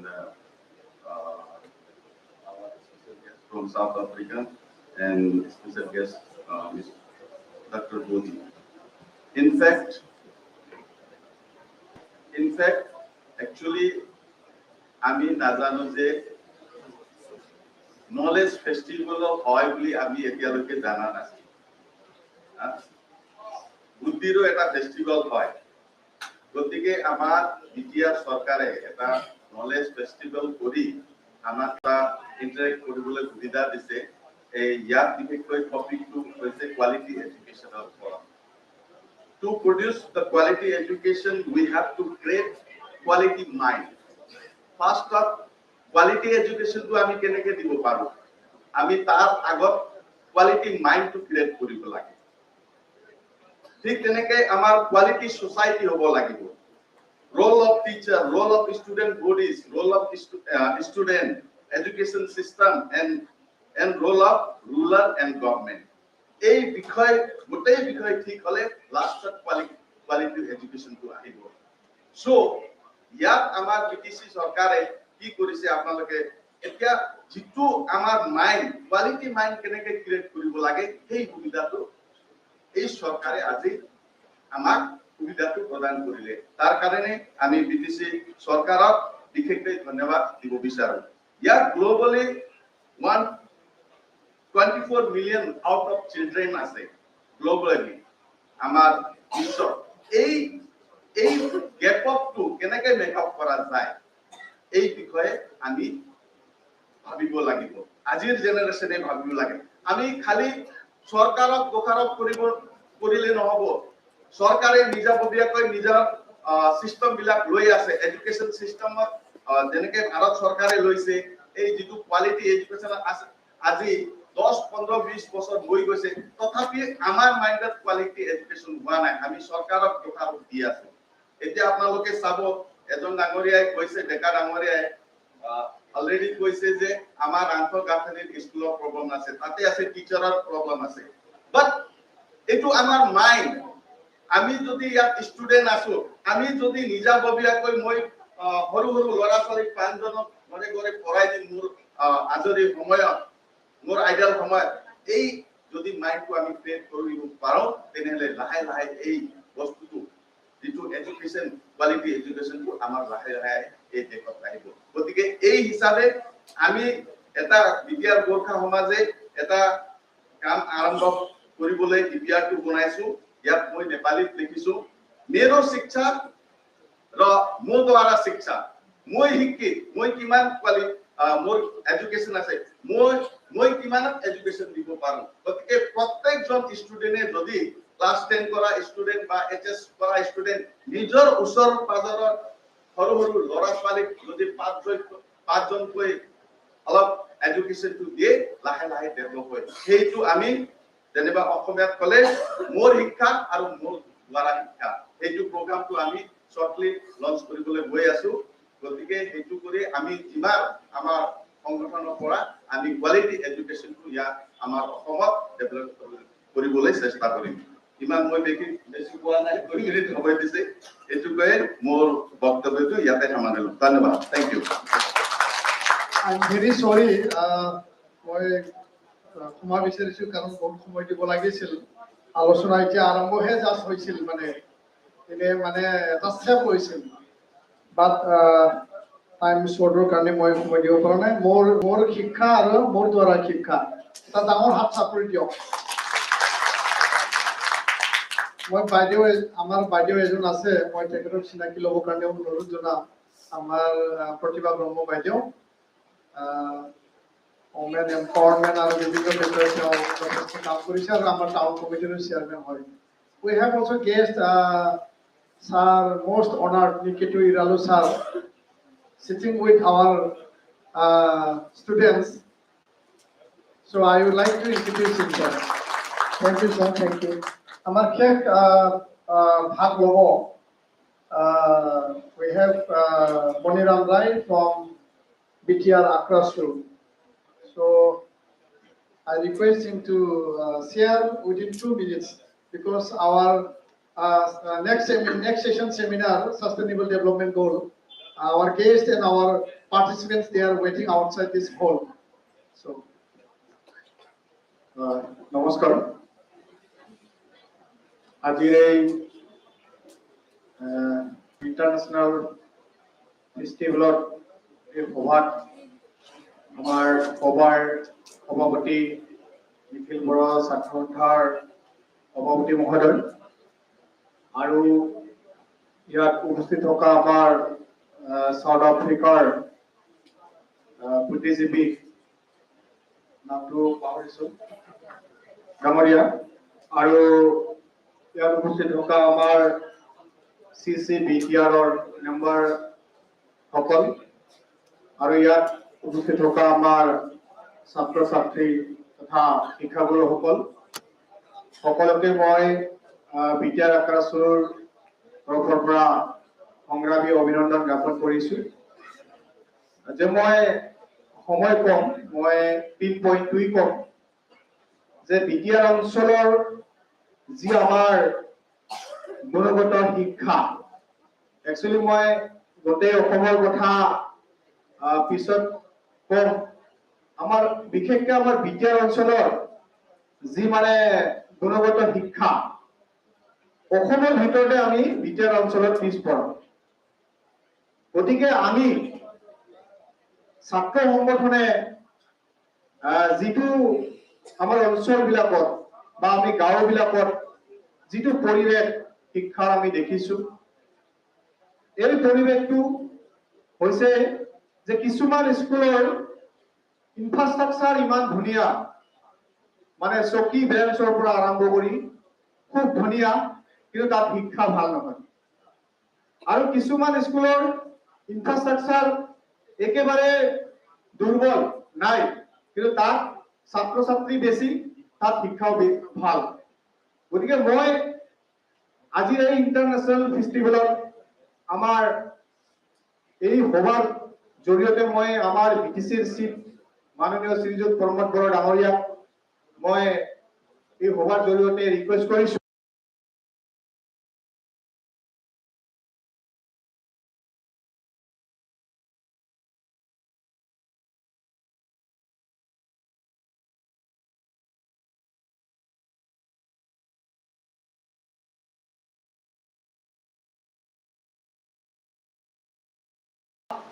ভাল এখন সমাজ আমি শিক্ষাৰ জৰিয়তে গঢ়িব পাৰিম তাৰে মই বিটিআৰ আক্ৰাসুৰ তৰফৰ পৰা আজিৰ এই সভাৰ জৰিয়তে মাননীয় বিটিআৰৰ চিফ তথা আজি আমাৰ ইয়াত থকা দীপেন বৰা ডাঙৰীয়াকো মই অনুৰোধ জনাইছো গতিকে সময় কম 2 মিনিটে কৈছো আকৌ এবাৰ সকলোকে ধন্যবাদ জনাই মোৰ বক্তব্য সামৰি লৈছো ধন্যবাদ thank you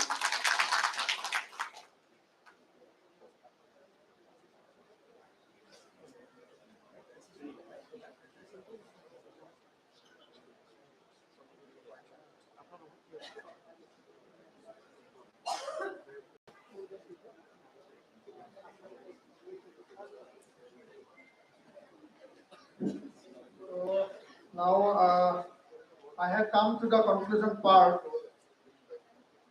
because due to time constraint and we will no longer to continue this session as we have to give chance to next session participants and our guests are waiting outside. So, the topic is a vast and need to more more elaborately in near future. And I ensure that on behalf of all Bodo Students Union and from the organizing committee, we will continue this discussion in our later organizational event or any of the day in any time because we are working on it and without education we cannot develop our society. Education is the most important part of the society and the nation and it is the only way to uplift this region and without it we cannot think any of the new this agenda for the society. Anyway, once again I thank to Mr. Bodhi Sir and Mr. Devlepa coming from this Mumbai and coming from South Africa. They have come here and share their ideas with us. Thank you very much. Also, our organization leaders from coordination committee of BTR organization from various communities, community leaders and community organizations. মই সময় দিব নোৱাৰিলো ইয়াৰ কাৰণে ক্ষমা বিচাৰিছো and the students participating from various corner and from the university itself and I also request all of you to participate and join in various sessions. You can also join the various session because there is no bar that you cannot attend. You are allowed to participate everywhere in the session where it is going on, the area where you are interested. So ইয়াৰ কাৰণে মই সকলোকে আহ্বান জনাইছো ইয়াত যোনটো session হ'ব ইয়াতো থাকিব পাৰিব আৰু অন্য জায়গাতো থাকিব পাৰিব যেটো সেশন চলি আছে আৰু আউটসাইডত যথেষ্টখিনি ইয়াত কিছুমান এক্সিবিশনস আছে তাতো আপোনালোকে অংশগ্ৰহণ কৰিব পাৰিব সো মই সকলোকে ধন্যবাদ জনাইছো আৰু এতিয়া বোর্ড অফ থ্যাঙ্কস আছে role of organization or sharing of our activity that will continue in near future.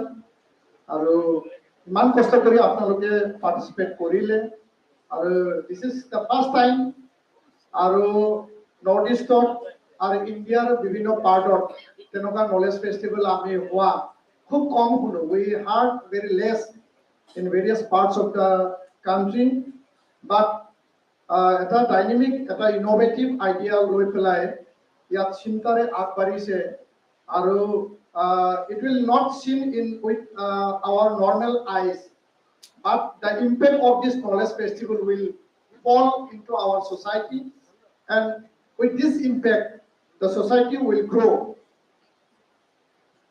itself. I think and I believe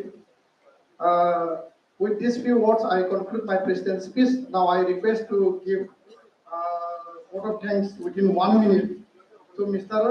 Robes Deimari.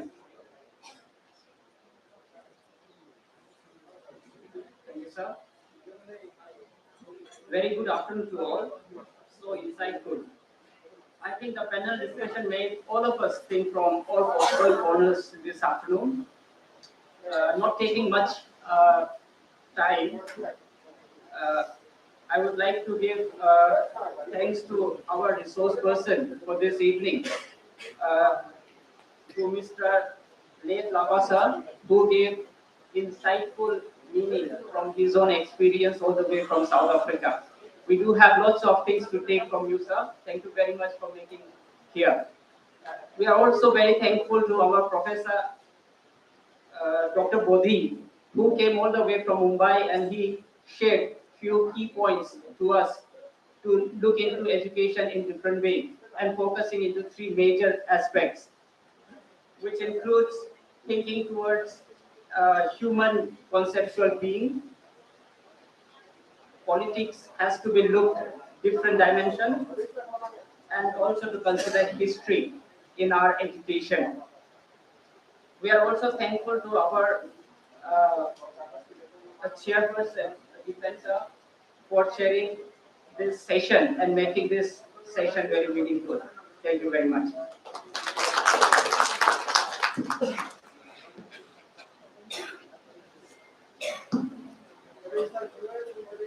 Once again, thanks to all for your kind participation and support and the successful outcome of this session, team on quality education. And thank you so much uh, for our esteemed and honored guest from South Africa and Mr. Bodhi also.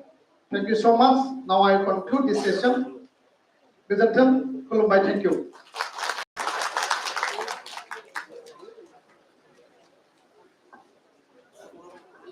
Dear audience, we also have tomorrow free session on quality education starting from 9 a.m. onwards, 9 to 11 and 11 to 1 in a hall number 2, and from 2 in a department of geography, that is for oral presentation. Just 1 minute. We expect your participation to make the quality education theme a successful one. Thank you so much. Amar CCBTR organizational netribindok moi amar Samdan Brahmo. Teketok log bharibo karne apan donation. Samdan Brahmo.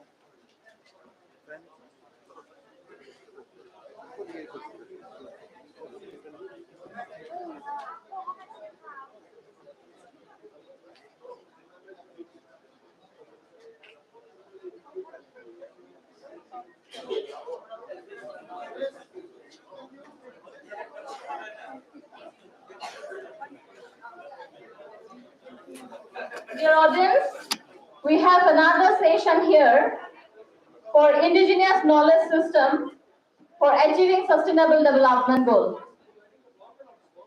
So we request our audience to stay back here.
আৰু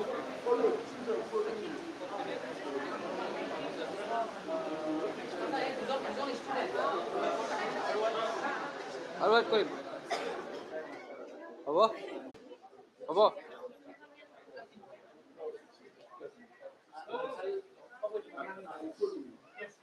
half কৰিম নেকি clause কৰিম হ'ব হ'ব না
Select the I don't mind it. This man is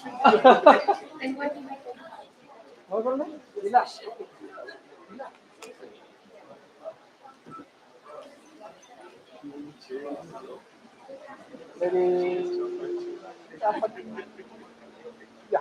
Okay, thanks so much.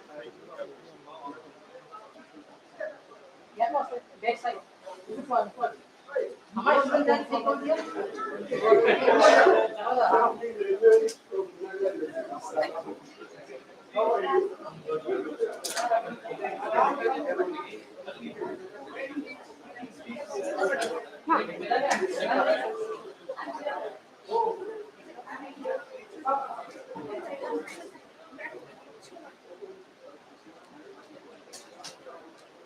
That's right.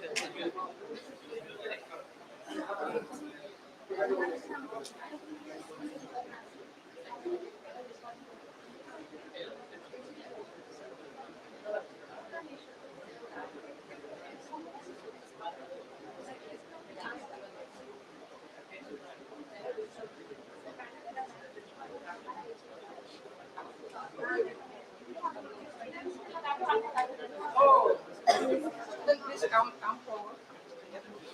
Please come forward and occupy the seat.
Good evening to you all, respected dignitaries and invited guests, Professor Devendra Borua, Professor S.A. Bothakur, Mr. Rituraj Pujar, Mrs. Pratibha Brahmo, faculties, students, and friends. I am Dr. Nitika Narsari, Coordinator IKS, and I welcome you all to the Bodland International Festival 2023. The goal of Knowledge Festival is to create, foster and promote knowledge, actions, solution sharing and partnership, building for achievement of Sustainable Development Goal 2030 in contemporary PTR.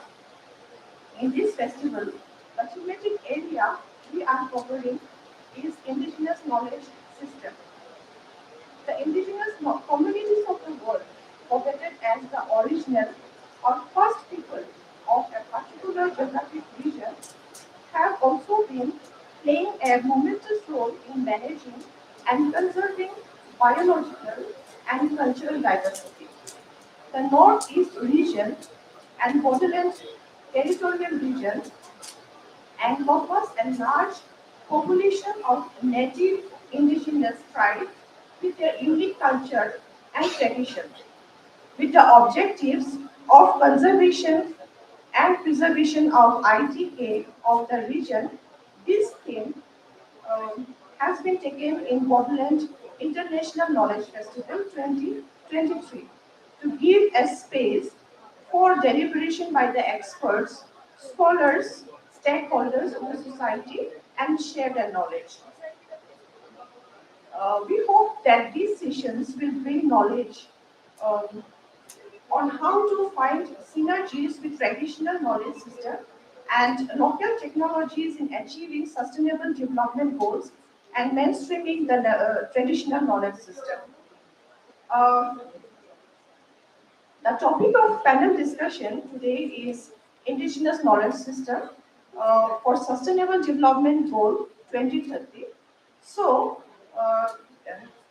in this August occasion, may I introduce you to the esteemed panelists for the discussion today.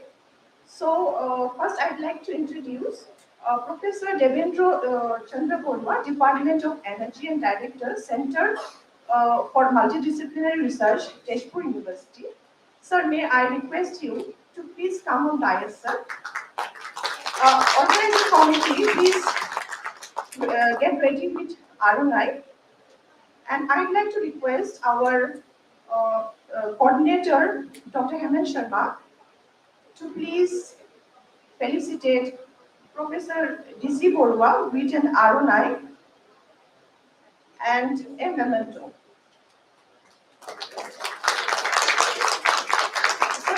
come in the center, sir. Then I request our Professor Sachin Kumar Borthakur sir. Sir is also my teacher in Guwahati University. Sir is retired professor, Department of Botany, Guwahati University. Sir is a renowned ethnobotanist, ardent researcher of indigenous knowledge system. Sir, I request for Dr. Sanjay Borua to please felicitate Professor Borthakur sir with an ROI. Please have a seat. And a memento. Then I'll request Mr. Rituraj Phukar, sir, to please come on the dais. Mr. Rituraj Phukar is a renowned environmental writer. He is also a TEDx speaker, naturalist, and founder at Indigenous Peoples Climate Justice Forum. I request again Dr. Sanjay Borua to please felicitate him with a memento and an ROI.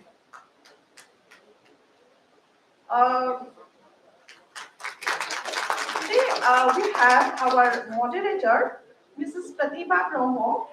She is a former elected vice chairperson of TriFed, and presently she is chairperson of Kokrajhar Municipality Board. Under her able leadership, Kokrajhar Municipality Board bagged the title of Most Sustainable City in Northeast Zone 2021. I request Sanjeev Brahmo sir, Dr. Sanjeev Brahmo sir, to please felicitate her.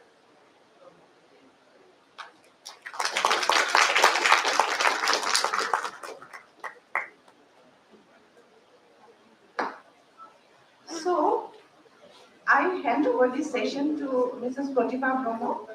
So, this session is yours.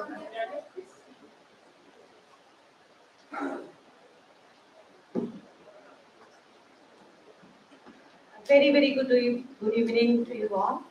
Namaskar, Pranam, Kulumbai.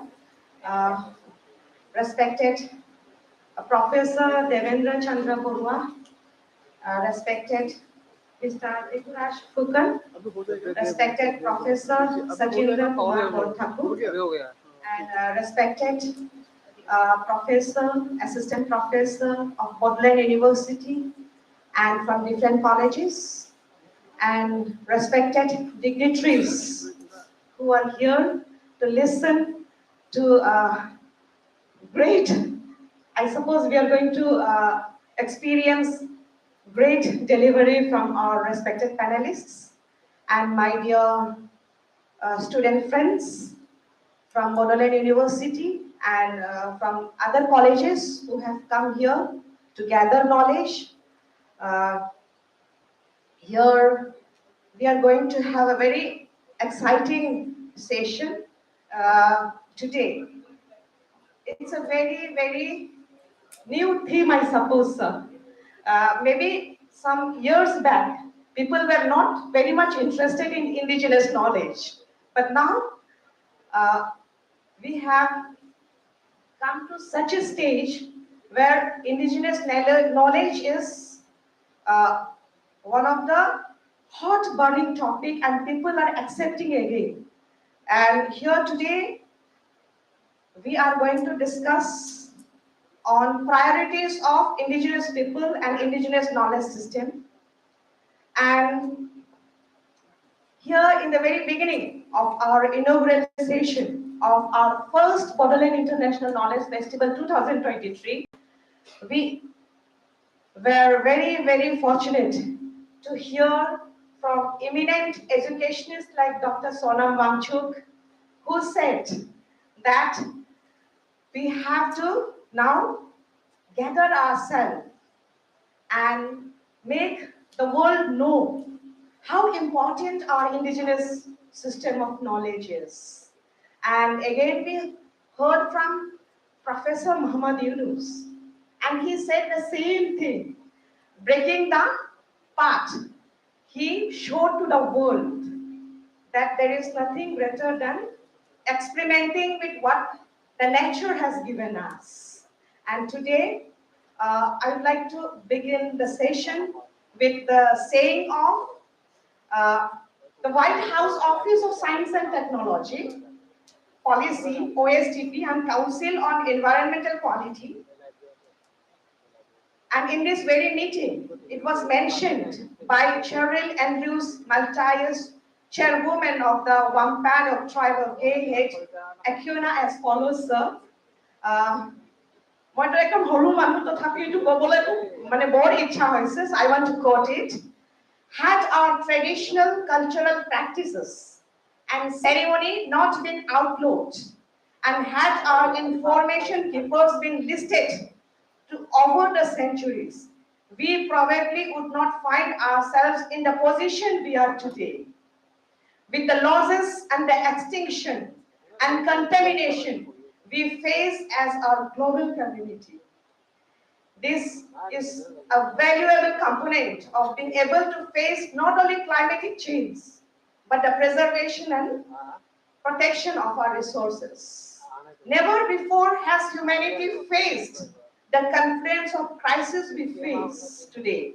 And never before has there been such a driving need to expand and diversify the kinds of evidence and knowledge we rely upon to make critical decisions to address today. And here today we are standing with our great panelists who have come here to share the knowledge and diversify the kinds of evidence that we have gathered during our system of learning in whatever resources we have in and around us. So, like as a Bodo community, we have read in Endel's book, The Kachari. He said that in the Kachari doors, this was one of the part of Kachari doors, the public word, or what we say in a modern system as PWD, a public word department was with the indigenous knowledge, and still we are using that indigenous knowledge.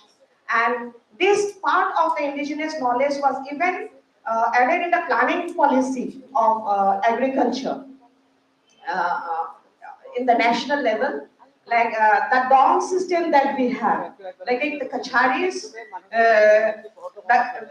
in that Kacharis, Endel he mentioned that the Bodo tribes, they were the ones who actually discovered agriculture, and they used this dong system in such a way that never in this show they faced the crisis of water only during the most unavoidable circumstances. They faced the crisis of water.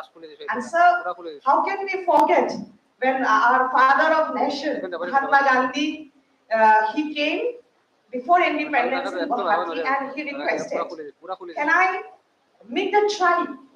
June mane hutao ghorote banai, hutao kate rogo diye kapuro banai.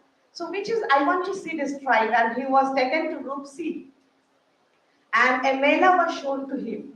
And tekhete jeti amar indigenous system or he kapur bonoa to dekhile, and he just was so amazed. He was so like happy, and he just in his happiness he said that Bodo women weave dreams in the looms. And when we were young, sir, moi horute dekha paisilu pan jitia logai, ami jitia pan logao to he uporat mane pot to potari to koru koru futa koribo aru uporat bandi thoi dibo aru notun jitia pan like when new petal leaf when it shoots up, the water is to trickle down and the petal leaves is to grow. And like see during COVID system, sir, we came to know what immunity boosters are. I mean to naturally immunity boosters use kori asu. Boisagor agor we use different varieties of hak pasoli ami khao use koru. We Bodos we generally use like odd numbers. Amar noyor pora 113 loke plants hobo pare ari to amar khaboi lage 14 mane 14 tarikh, so that we can drive away. We have a belief that we will drive away the epidemic diseases which may come during the summers, and so many of these knowledges. Now the time has come for us to again revive this knowledge and let the world know the knowledge that we have, the knowledge system we have. And here today, we are so fortunate and so lucky to have amidst us. And we all know, sir, this is a trans area. It's just in the foothills of Bhutan hills, Himalayan hills. And if we take care about our environment, we have varieties of flora and fauna, both from the hilly highlands and the lowlands. The main thing is our people are not becoming aware of climate change or climate justice. This is a new topic for many people in this area. Though we have been living amidst the jungles, environment, we worship our rivers. We have 56 number of rivers in the present BTC areas. And each of these rivers have stories, sir, because we worship them.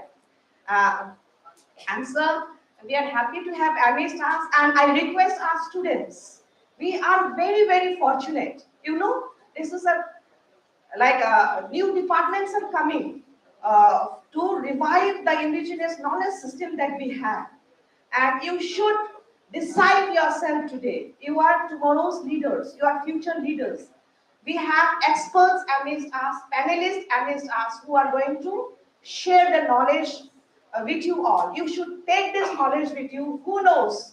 Tomorrow you may become a celebrity. You may become a leader in the subject that you have doctored. In the subject you have done great research, extensive research. So I request you all to pay your attention and to learn, because you are very, very fortunate. During our days as students, we never had these opportunities, sir. So here, I'd like to, in the very beginning, we have Professor Devendra Chandra Borua, sir. Professor Devendra Borua is professor in the Department of Energy and Director, Center for Multidisciplinary Research, Tezpur University. He has contributed to the fields of farm, mechanization, energy conservation, rural energy, planning and management, biomass residue utilization, waste management, and clean energy generation, and published more than 100 articles, guided 20 PhD scholars, 14 national and international collaborative projects with more than rupees 6 crore funding have been successfully handled by Professor Borua. He visited USA, UK, Bangladesh, Thailand, South Africa, Singapore, Belgium, Greece, Rwanda, and academic and research for research purposes. Professor Borua also served as head of the department, Dean of Students Welfare, Director of Internal Quality Assurance Cell, Coordinator of IPR Cell and UBA at Tezpur University. RUSA has currently assigned him the task to sensitize the higher education institutes in Assam for implementation of new education policy 2020 as one of the resource persons. TRCATS LLP, Transitioning Research Consultancy and Training Services Limited Liability Partnership, is a new venture started by Professor Borua as per the provision of National Innovation and Startup Policy NISP 2019. Please, sir, may I please invite you to share your knowledge, and respected students, please note down, and I would like to invite you all afterwards to ask your questions. Thank you so much. Please, sir, may I please invite you.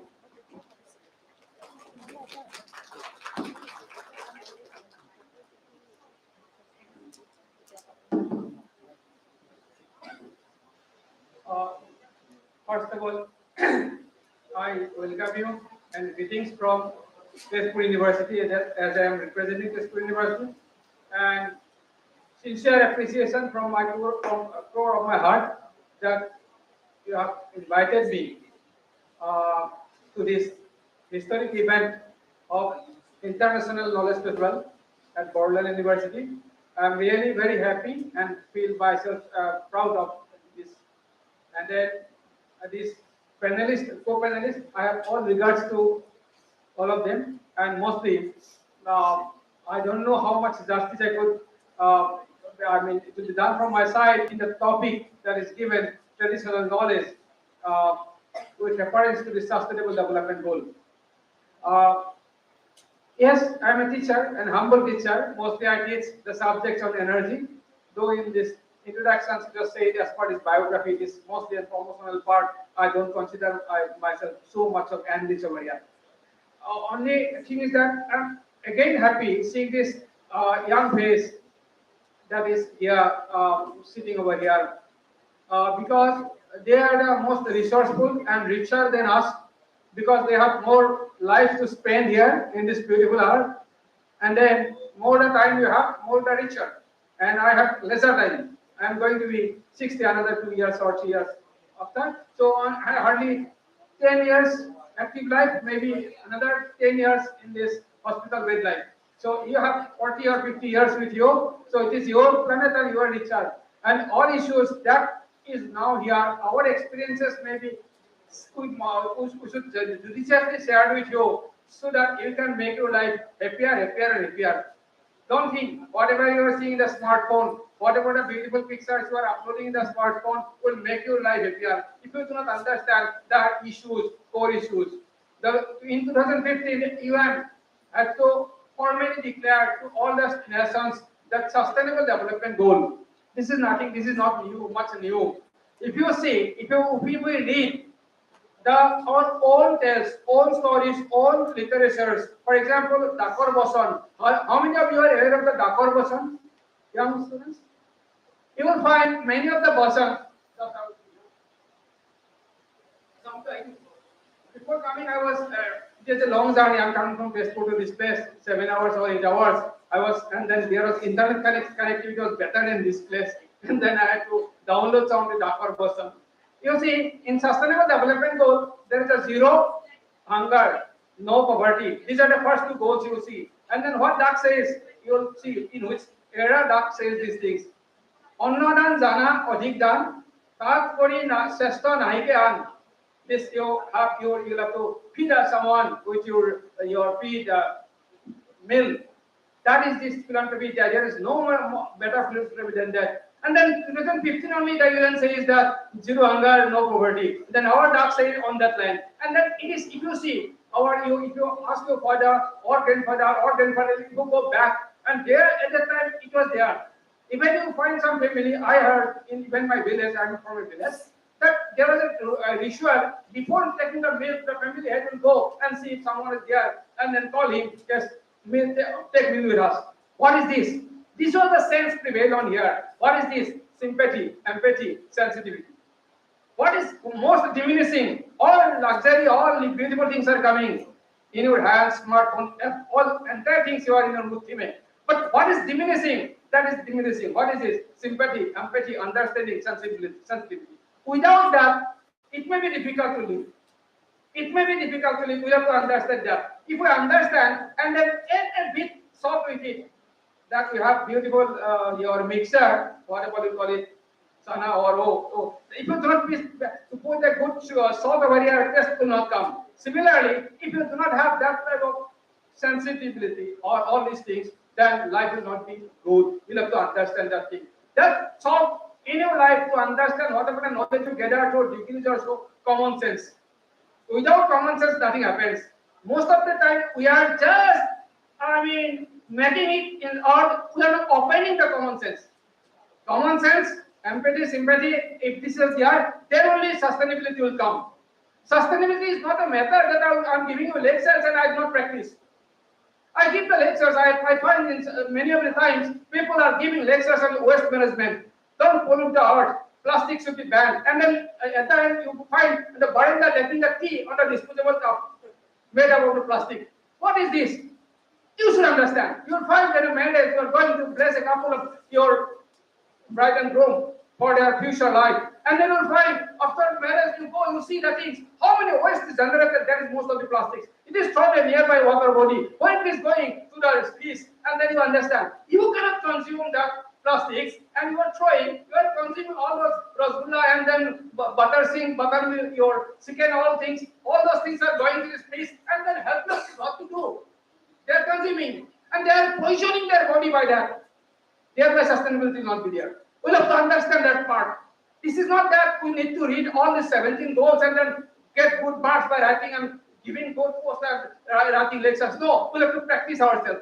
Or from the morning when we get up and until that we go to the bed, we have to understand what I'm doing. Each activities we can list it and then understand whether this way I'm doing, whether it is creating any inconvenience to anyone. If I am understanding and accordingly, even if at some cost I am practicing it, then only sustainability will be maintained. What about your 17 goals of sustainability?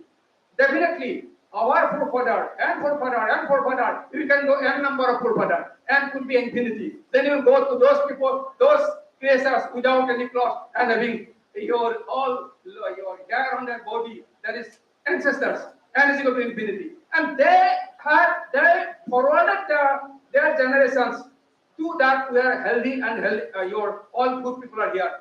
And then in between there are many struggles. Struggles you could understand. Here we need a fan, without that we cannot live now. They have arranged a fan for us, for comfort. You understand, you tell when there is no electricity. This type of conversation which says how coexistence is required. That's why we are here, otherwise it would have been destroyed. And then this knowledge we need to capture. What is happening to this knowledge? For example, if you say, madam is saying about the beautiful practice of growing fund, even if you see, I have downloaded another article yesterday. Someone from Assam Agricultural University was looking for the traditional knowledge in agriculture in Boro communities. 30 different practices have been listed. Beautiful practices. Yes, these are traditional. Keeping your dongs, you say, keeping the school, then funds, then your crabs and other things where rotten or your died, it will be kept somewhere so that insects will be not coming to this field but go to the field. There are many practices. And then what happened in between, maybe some ways coming without any logic, but many things are logical and having scientific proof. Scientific means scientific explanations to be given. Maybe we forgot to practice because in the meantime we had a ruling, this 1826 to 1947, from this Western ruling, Western knowledge, Western systems were coming. Yeah, things are different, our rulers were different, knowledge coming different somehow, and after that, after 1990 or when globalization is coming, when this all open knowledge everywhere, internet knowledge are coming, then another flash of your pressure coming on us. Might be due to this inclusion or exclusion, whatever you call it. Maybe we are forgetting something. What was real here? What was having your aroma of these local elements of soil and water and these plants? Maybe you have started forgetting, and that will be dangerous. This importance of traditional knowledge. Traditional knowledge means the knowledge practice for the betterment. Knowledge practice for this universal welfare. That was the traditional knowledge. And that's still helping to forward the generations that we are here, you are here, I am here. That's the traditional knowledge. And these knowledge systems, maybe yes, people are understanding that it's really Zorpuri Hat Paise. That morning our Nobel laureate also was saying that he is dreaming an world of 3-0. Zero, no global warming, zero your waste, and then zero, that means unemployment. Yes, we can dream if everybody will understand the real issues and everybody are ready to contribute, even at some of this my own problem. So I hope my other panelists really they are expert. We have that first Botany sir, whatever sir is here, and then other young colleague. Hippopan is here, they will give more thought over here, they will present their thought over here, but I want to sensitize the young minds, then understand the issues around you, and then make an agenda that you could do, and then make the people along with you to fulfill the agenda. Thank you very much.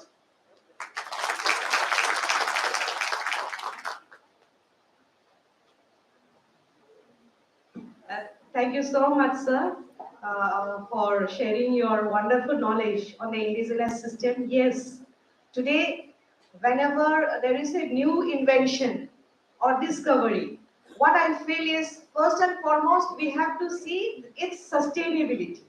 How sustainable that invention is. We never look into it, and as a result of which, we are facing even crisis of COVID, which is nothing but man-created one. So thank you very much, sir. And I think students are well prepared to ask your questions, right? So we will take it in the end of after we hear after we hear delivery of all the panelists, we will take your questions. So now we have here with us Professor Sachindra Kumar Borthakur, Professor S.K. Borthakur, a retired professor in the Department of Botany, Guwahati University, Assam, is concurrently an eminent plant taxonomist, ethnobotanist, and an ardent researcher on indigenous knowledge system. Professor Borthakur is regarded as father of ethnobotany in Northeast India. Northeast India, one of the richest area of flora and fauna. Professor Borthakur started his research career initially as a CSIR Junior Fellow and then as Senior Fellow in Botanical Survey of India, Shillong. His work on ethnobotany of Karmi is considered on the first doctoral dissertation on ethnobotany in India and second in world. He has supervised 50 PhD theses and 25 MPhil dissertations. He has also published 300 research articles in peer-reviewed national and international journals. Besides that, he has published 14 books in addition to 3 edited books. The notable among these are Illustrated Manual of Fern, Ethnobotanical Wisdom of Khasis of Meghalaya, Traditional Knowledge and Plant Resources of Northeast India, Flora of BTR in 4 volumes. Professor Borthakur has received many awards and fellowships. He received the Badar Memorial Gold Medal as Best Graduate of Dorong College, Tezpur, Assam in 1973. He is also a recipient of prestigious S.K. Jain Gold Medal in 1998 and B.N. Mehrota Medal 2006-2007 by Society of Ethnobotanists, India, for his outstanding contribution in the field of taxonomy and ethnobotany. He has received several research grants from various funding agencies like DBT, DST, MOE, FCC, ASTEC, etc. Professor Borthakur is a member of several national and international bodies. He is a fellow of Indian Botanical Society, fellow of Societies of Ethnobotanists, fellow of Indian Association of Plant Taxonomists, etc. Please, sir. May I please request you to present your paper, sir.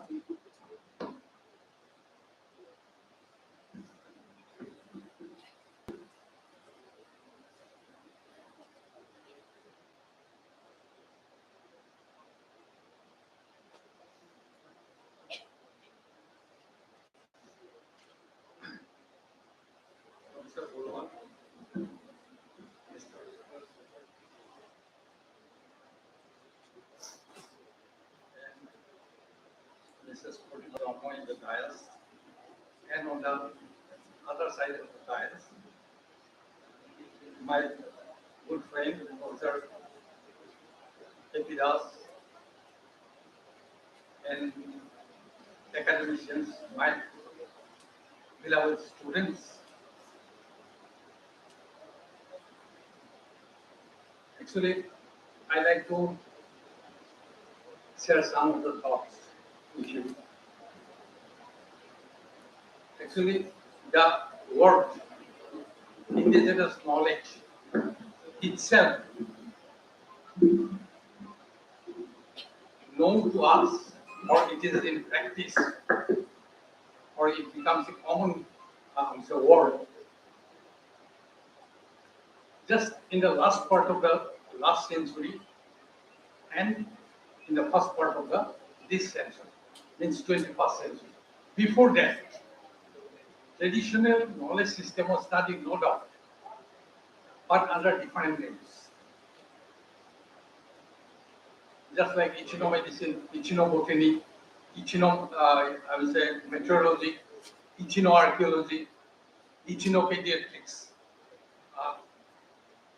then ichnoagriculture, so on. the traditional knowledge, there is another word, actually in the brochure, I have seen two words, indigenous knowledge, traditional knowledge. You see, though in the first appearance it seems to be same, but there is some difference. Most of the workers, they like to say that indigenous knowledge, traditional knowledge is one and the same. But in fact, traditional knowledge, it encompasses a wider perspective. Suppose in case of medicine, traditional medicine includes Ayurveda, Siddha, Unani, so on, along with folk medicine. But indigenous medicine, it never includes Ayurveda, Siddha, Unani, and so on. But you see, it depends upon the mindset of the researcher also. So naturally, I request the students that whenever you proceed, you just carefully study all these aspects. Actually, indigenous knowledge system is the system confined to a particular community or particular area. But in case of traditional knowledge, it is wider. It may embrace several communities or several localities. Second, I like to emphasize, actually I just share one very interesting, when I just started my research on echino-botany in 1976 for PhD work, I was turned down by Calcutta University, by Kalyani University, Bhagalpur University, because they told me that they have not heard this word. So there is no other subject like echinobotany or so you cannot do PhD on this. But fortunately, Guwahati University, they allowed me. And that is why I completed my PhD work on teaching. Anyhow, now the question of sustainable use of resources. Actually, traditional knowledge, as I told, it is a wider aspect, no doubt. But particularly, I just like to cite few examples. In case of agriculture, if you just go to Tamengalam district of Nagaland, you will find that they have a very good practice of drum cultivation. They never fell all the trees, selected felling, so that recycling of nutrient, recycling of forest resources continues. Likewise, among the Dima Hasao, in the Dima Hasao district, among the Dimasals, among the Rangkhul, Rangkhal, among the Mar communities, you will find that they have a very good practice for watershed management. In such a way, they manage the agricultural field that they never face the difficulty of or shortage of water in the agriculture. Another very good example of ecological knowledge, I like to cite the example of Khasi. You see, Khasi hills or the Meghalaya is famous for that is your sacred roots. Means forest pets which are conserved on the belief of religious beliefs. They believe that their gods resides in the forest pets. So they never allow anything to bring out. Leave aside the use, they never allow anything to bring out. Even a fallen leaf is not allowed to bring out of the forest. If you just analyze, you will find that all these, I will say, sacred groups are located where the water sources begins, means streams, rivers, which originate from that area. So that in the downstream there is no scarcity of water. You see, in general sense, it is a very simple. But if you just put the scientific say inputs there, you will find that they have the knowledge that we must conserve the source of the water. Then we can continue to get the water. So I have heard the scarcity of water in many areas. But I have not heard the scarcity of water in Meghalaya. The reason is this. Similarly, another management of or agricultural practice, if you just go to Apatani Valley, there is a rice quality, rice cultivated in Apatani Valley, which is called Apatani rice.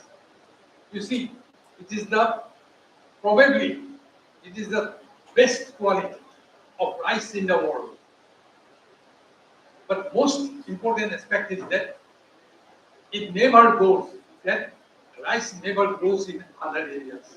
It is only confined to Apatani valleys. They manipulate the agro-technology. They manipulate everything so that it never thrives in other areas. Likewise, you see, if you just go to Khamti Valley in Arunachal Pradesh, you will find another rice variety, which is Khamti rice, which is considered to be the best. Even I consider that it is far more better than our basmati and other rice. So you see, these are the things to be taken as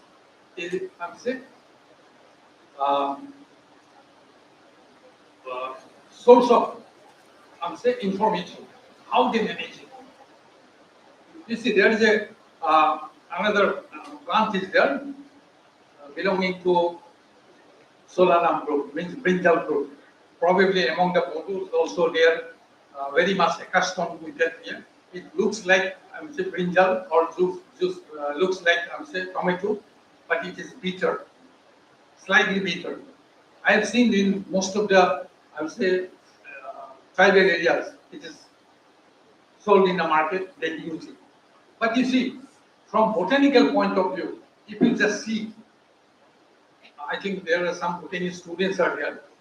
Solanaceae family, Solana, it is have 5 calyx, corolla, endoecium, gynoecium, all 5. But you see, there you will find there are 6 corolla, 6 calyx, 6 endoecium, 6 gynoecium, 6.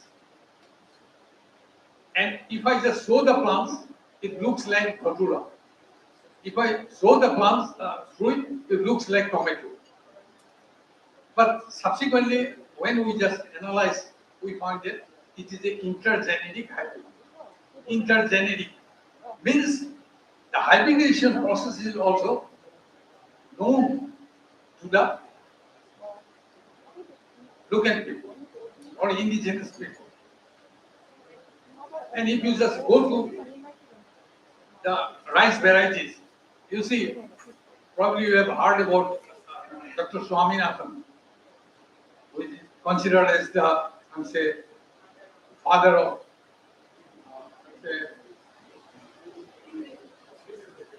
once I had the I was fortunate to meet him. He asked me, just how many rice varieties you have collected from the Boro land, Boro areas. You see, because of many reasons, I could not study the Boro area, Boro inhabited area. Though I have studied few, but because of several other reasons, I could not enter in this part of it. And I am sure that there are so many varieties out there. Even we are proud. Sometimes actually the scientists claim that we have produced golden rice. You see, golden rice is always already available. Already is there. In Dima Hazao, we have collected. And Dima Hazao is an area, probably, actually I had the experience to work in areas where people have seen the aeroplanes, but they have not seen a bicycle. Probably you could understand the importance of this. Means to see a bicycle, they have to come out of their village. But to see a aeroplane, they have to just pick in the sky. So you see, but they sustain life in that harsh condition. They, fight against their ailments. They fight against their, for food. They fight against all other odds. But you see, they have that mechanism, or they have that knowledge. Even in Kameng district of Arunachal, you see, they have a, rice mill, local rice mill, which is run by water power. It's still there. You see, means they have that engineering knowledge also. But we have to harness this knowledge for our, You see, now I just like to point out the sources. What are the sources of indigenous knowledge? You see, the first source is obsolete literature. There are certain literature there which are not, available to all the people. These literature are one of the major sources. Second, folklore, folk tales. You see, it is not just simply the mind-blowing, words. We have to analyze folklore, folk tales. Then you can find many of the clues. Then proverbs, tokens, similes. These are important. The source of information or source of, indigenous knowledge system. Actually, indigenous knowledge is not, rather available just like our present day knowledge. It is in different forms. It is, spread, or it is in the society. And the last is in those systems which are in practice. There are many systems which are in practice that we can get it if we just do sincere work. Actually, I just, in this aspect, I just like to cite one example.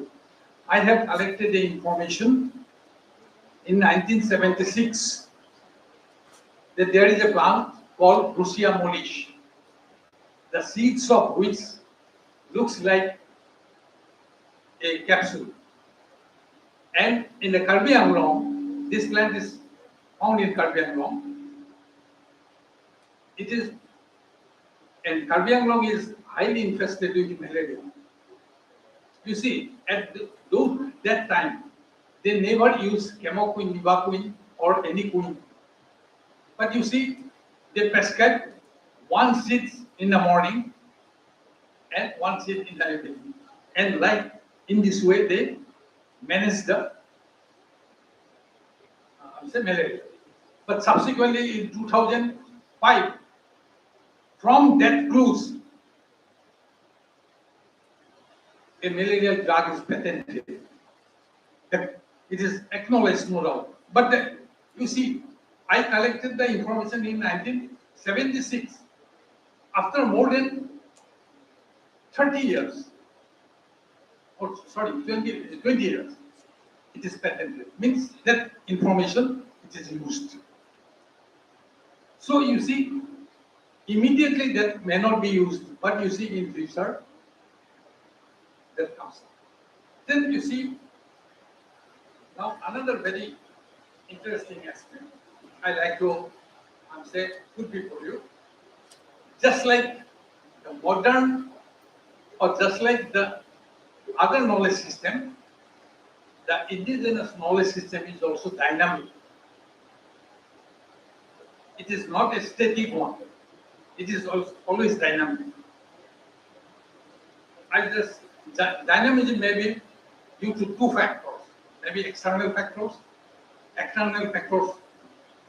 operating over the society or a locality, and internal factor. External factor is, you see, intercommunal, I would say, contact. Suppose a Bodu village come in contact with a Rava village or Rava people, the information get exchanged and mixed. In that case, you will find the information is get changed. Actually, I just like to cite one example. I did my PhD in Echinobotany in 1976 in Karbi Anglong. One of my other students, Dr. Robin Treron, now he is, I would say, associate professor in Assam University, Depot campus. He was supposed to come here, but I do not know how he will miss him. You see, on the same subject, with slight modification, I given him for PhD work in 2008. Then he frequently came to me. That, sir, you see, you have collected this information like this, but I found it like this. Then I just analyzed the things. Then I told you, see, this is the things. When I worked in Karbi Anglong, some people were, or some ethnic groups were not there. But now there is a mixing of people. So naturally there is probability, or there is, I would say, exchange of ideas. And also you see sometimes the counterparts, particularly for, I would say, plants. Sometimes we find that a plant was available in particular area, but subsequently become rare. Information also becomes rare. Or sometimes it is, I would say, out of use. One just example I like to show. You see, there is a plant. If you just, I would say, look into the literature, you will find that there is a plant called huitita. It is very common in all the manuscript, even Sanskrit manuscript, or even, I would say, those which are used by the Vedas. I find it huitita. Then I searched the, I'm saying, the field, the other literature. I could not find it. But after more than 30 years, in 2015, a very old man, he told me that, yes, I can show you the plant. You see, after 30 years, I could discover the identity of the Buddhista. And it is a very common plant. Puranga Amara. It is a very common plant, and it is used as a panacea for all sorts of stomach ailment. If you have gas, you can use. If you have stomach pain, you can use. If you have indigestion, you can use. You see, such a plant. But you see, because of non-availability, the information is there, no doubt, but we could not recognize the plants. And there is another very interesting plant I'd like to, you see, in case of, you see, another very good information is there. You see, there is a plant called, say,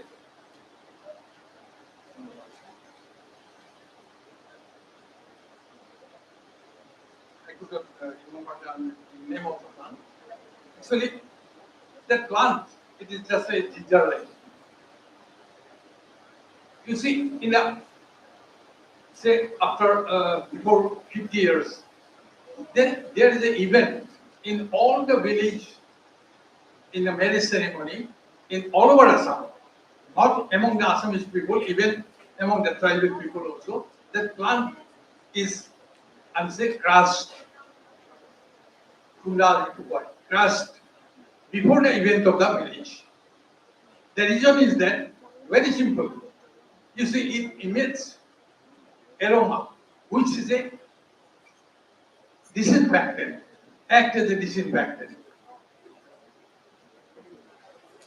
That is called cation kulla. Yes. But now you see, if you ask the people, they do not know the identity.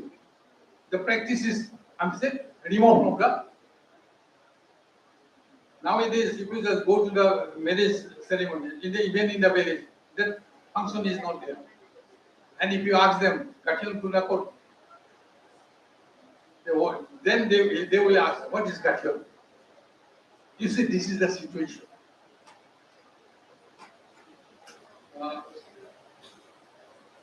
You see, I don't like to pull much more. And another one very important aspect I like to place before my students were taking indigenous knowledge as for their research or for their, I'm saying, utility for the benefit of the mankind. And you just note down or get the cultivated races which are confined to the indigenous people. Time is very limited because that resource is depleting very fast. You see, you'll be surprised that in Himachal, we have collected 47 varieties of maize. 47 varieties of maize. Probably you doubt me. Likewise, you see, we have collected 200 varieties of rice, upland rice, including the black rice and golden rice. You see, you just take care of those resources because those are very fast depleting in the face of, I'm saying, high yielding varieties or better, I'm saying, climate change. Because of climate change, all these varieties are.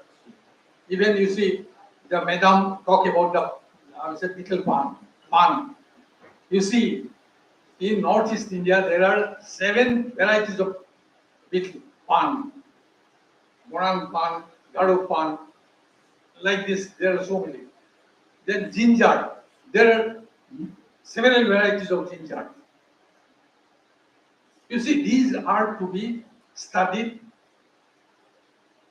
find out the way to conserve, and find out if we do not conserve, we are not taking the advantage of preserving those by our forefathers. So we must, or we have to fall back or go back to our forefathers. Otherwise, we'll lose the future. Thank you very much. Thank you so much, sir, for your wonderful speech. And sir has really triggered us. Don't you think so? Sir has triggered us. We should be proud of the resources that Almighty has gifted us. And sir has triggered that time is running out fast. And you are tomorrow's leaders. Our time ticking clock is running so fast. And time has come for us to identify these resources. We should be proud. It's for nothing. If that even in Ramayana we have reference of this area, sir. I read in Virendra Vishya sir's book that this whole area of Northeast, it is referred in Ramayana as the land of cocoon rearers.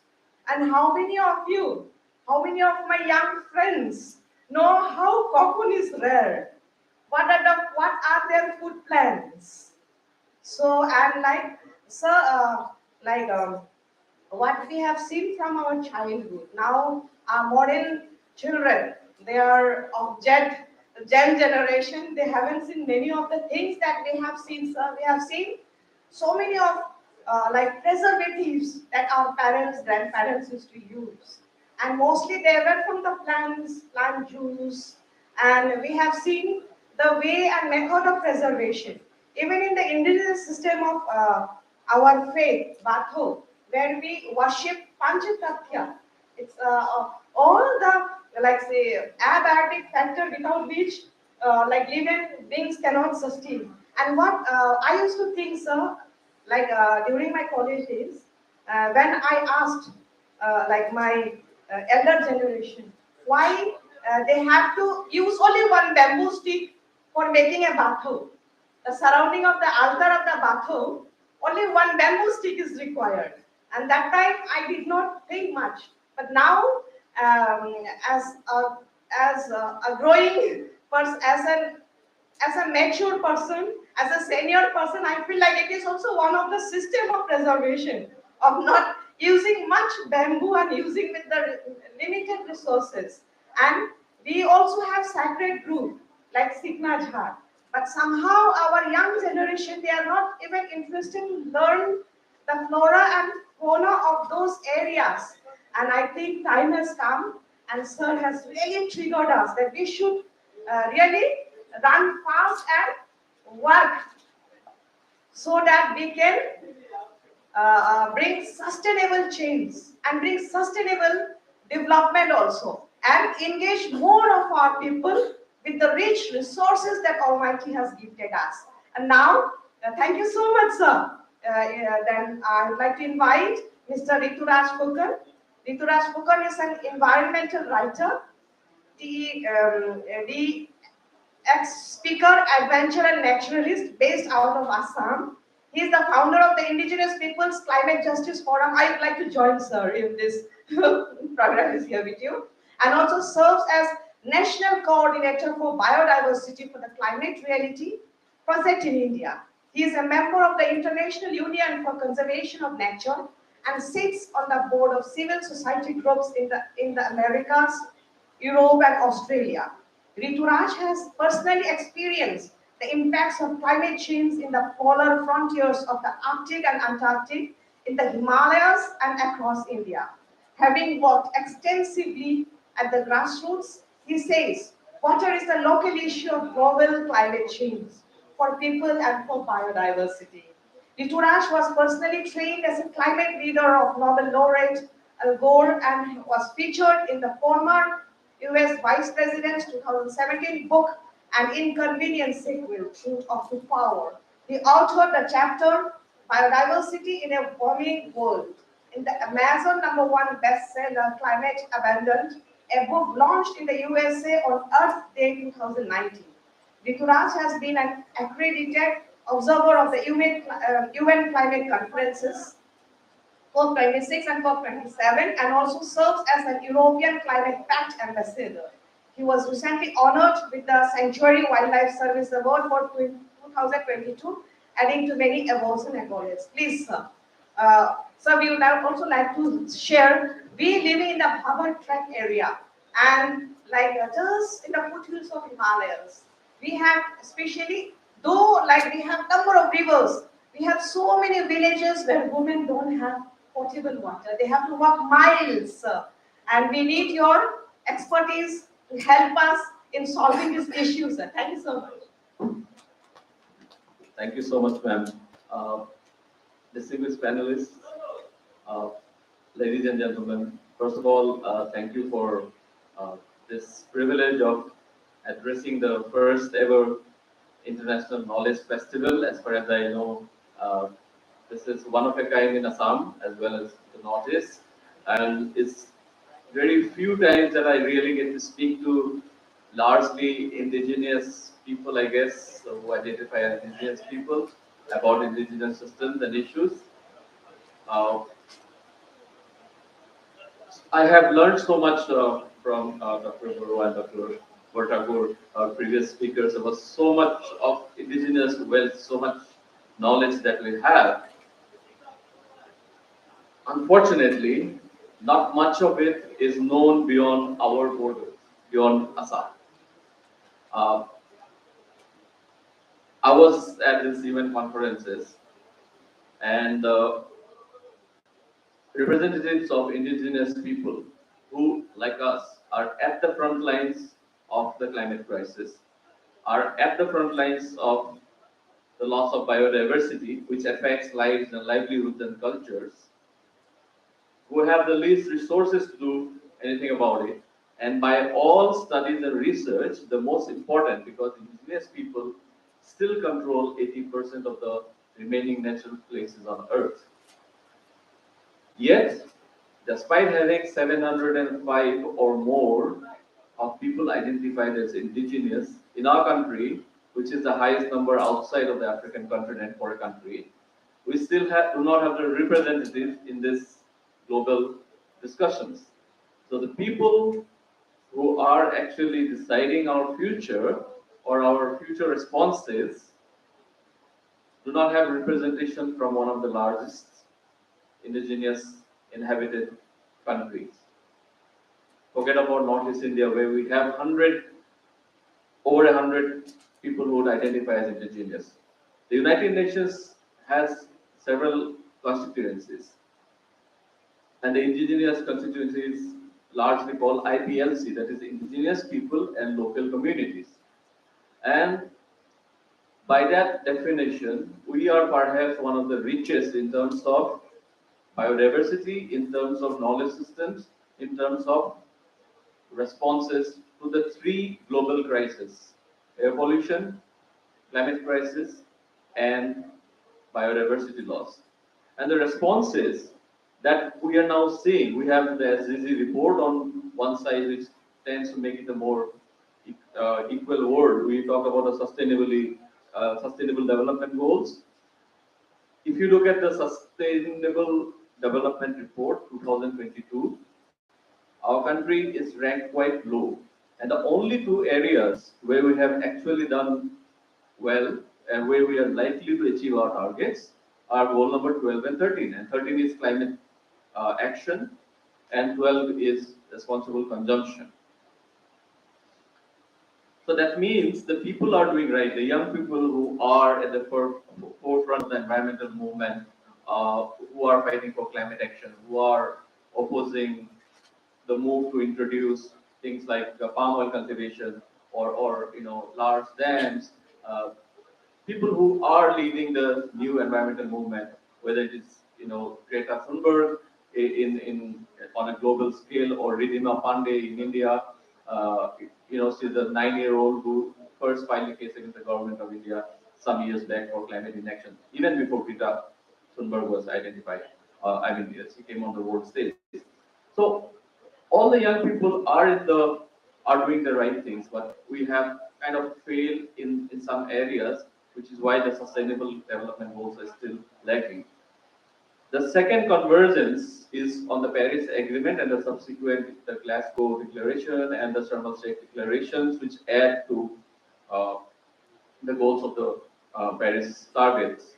And the three pillars of the Paris Agreement, I think all three are very relevant to indigenous communities, especially to the traditional knowledge systems or the indigenous knowledge systems, I would say.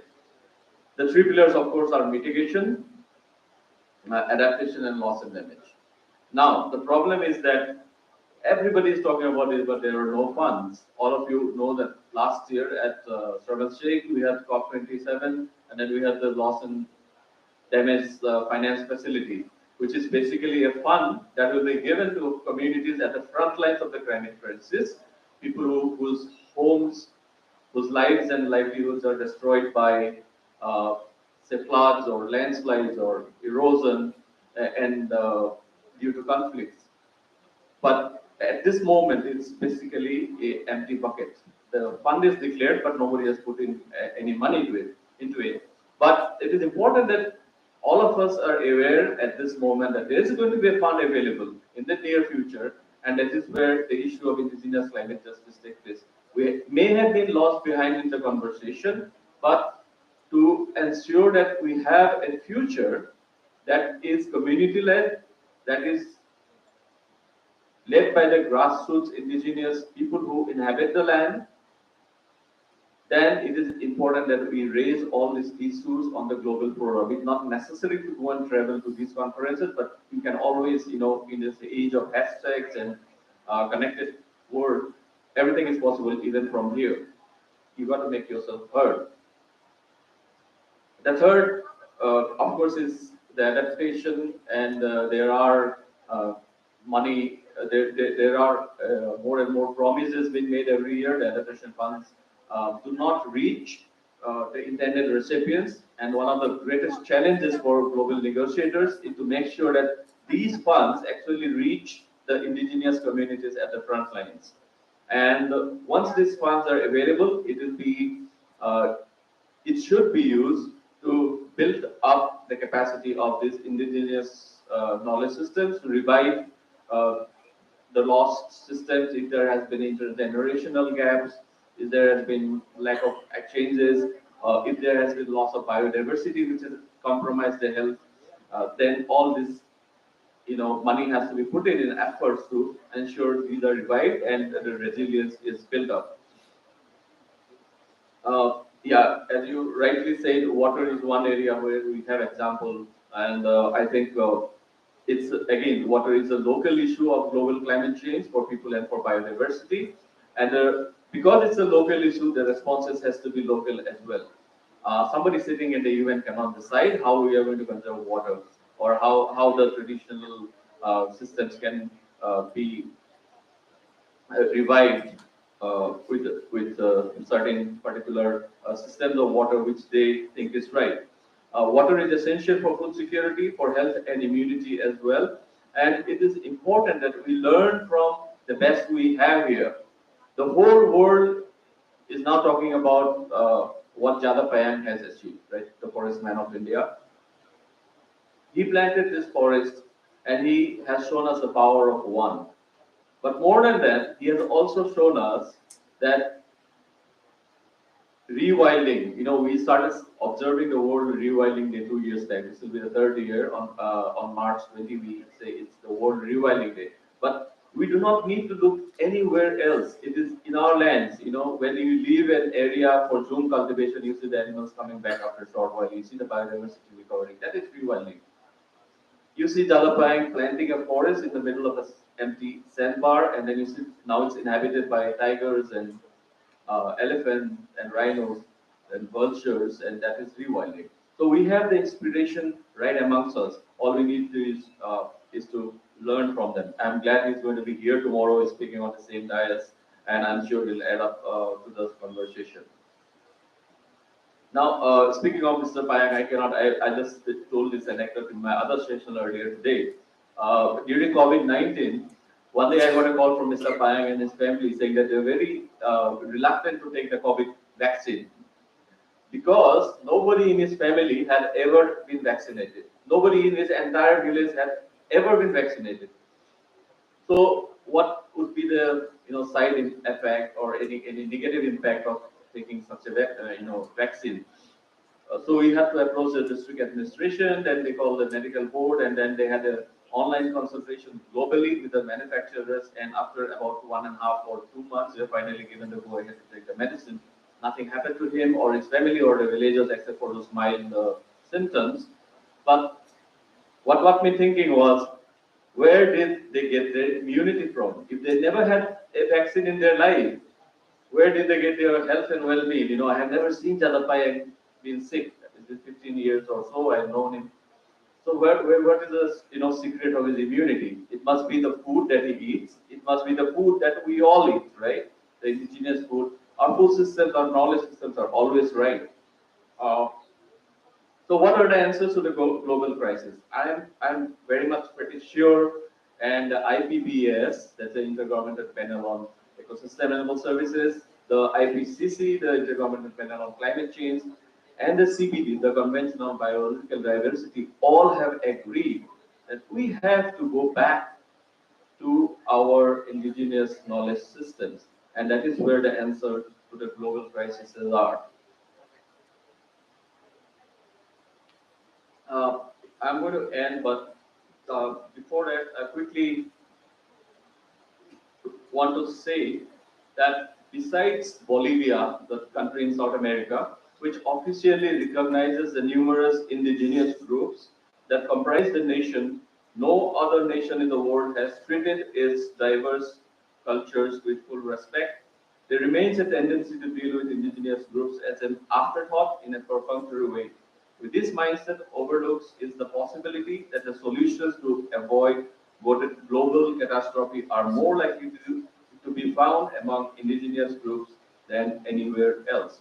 That applies in particular to the comprehensive overhaul of modern society that is necessary to prevent the worst consequences of climate change. I'll end here, but I look forward to hearing a lot of questions for you, for all the panelists, so that we can make it more interactive. Thank you. Thank you, sir. So we had a very, very enthralling panel discussion, and we spoke a lot about indigenous people and indigenous knowledge system.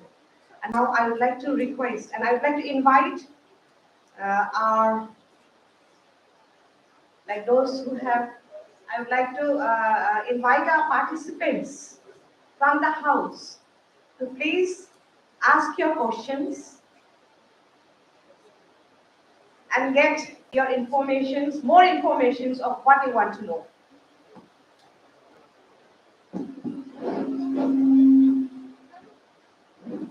Any questions? And when you ask your question, please give your name and whether you are a student or whether you are into any other activity, and from which place you have come and from which college.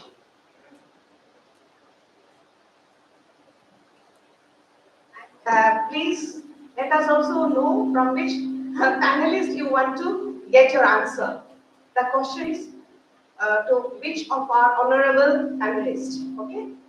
Good evening, sir and ma'am. My name is Dipsika Mohta.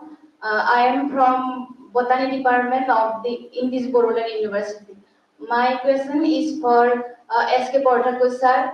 What are the major problems faced by indigenous people today?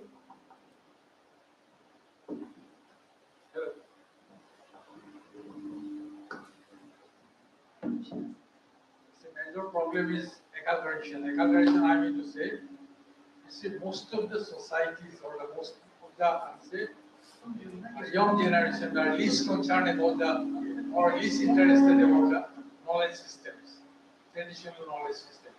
That's why you see, so long the aged section of the society remains there, then this knowledge will remain. Acculturation, that is, I would say, westernization or inter-societal meeting, these are the problems, or these are the, I would say, situations. I should not say problems. You see, it is a part of the, I would say, development, no doubt. But at the same time, we should not forget our roots. I always used to say one thing: Northeast India is fortunate to have 3 in 1. We have cultural diversity, we have biodiversity, and we have knowledge diversity. If we lose one, other 2 counterparts will not be there. If you just look into the, I would say, entire Northeast India, you see all the religious practices. It is associated with biodiversity. Just one example I just like to say. You see, this puja system, Satyanarayan Puja, say just one example. If you just go to Bengal with 2-3 batasa, they finish the world. But here, you see in Northeast India, we must have betel nut, betel leaf, then I would say banana leaf, then I would say wood, coal. You see, all the indigenous resources are there. Once these resources are not disappears, you will find that that culture will also disappear. We must, for the benefit of the people or for the future of the people, we must, I'm saying, conserve all the three components: traditional knowledge, I'm saying, cultural practices, and also cultural diversity. If one disappears, other two automatically will disappear. Just you go back to the, I would say, Western worlds. They do not have biodiversity, so their culture is also not diverse. One culture. At the same time, they do not have the knowledge system. So the main problem is that we must concern or we must look into our roots so that we can keep the components intact. Thank you.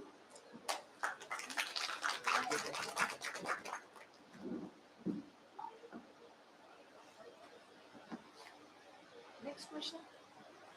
Are we getting some more questions?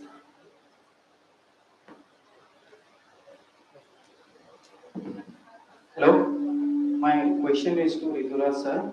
So, my name is Chandra from Balipura Foundation. And sir, what is your message to the youth to fight against or deal with the climate change?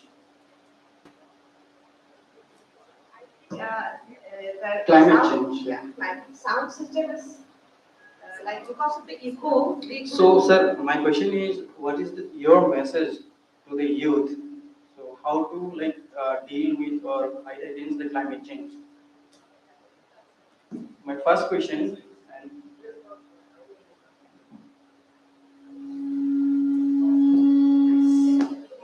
Can you hear me?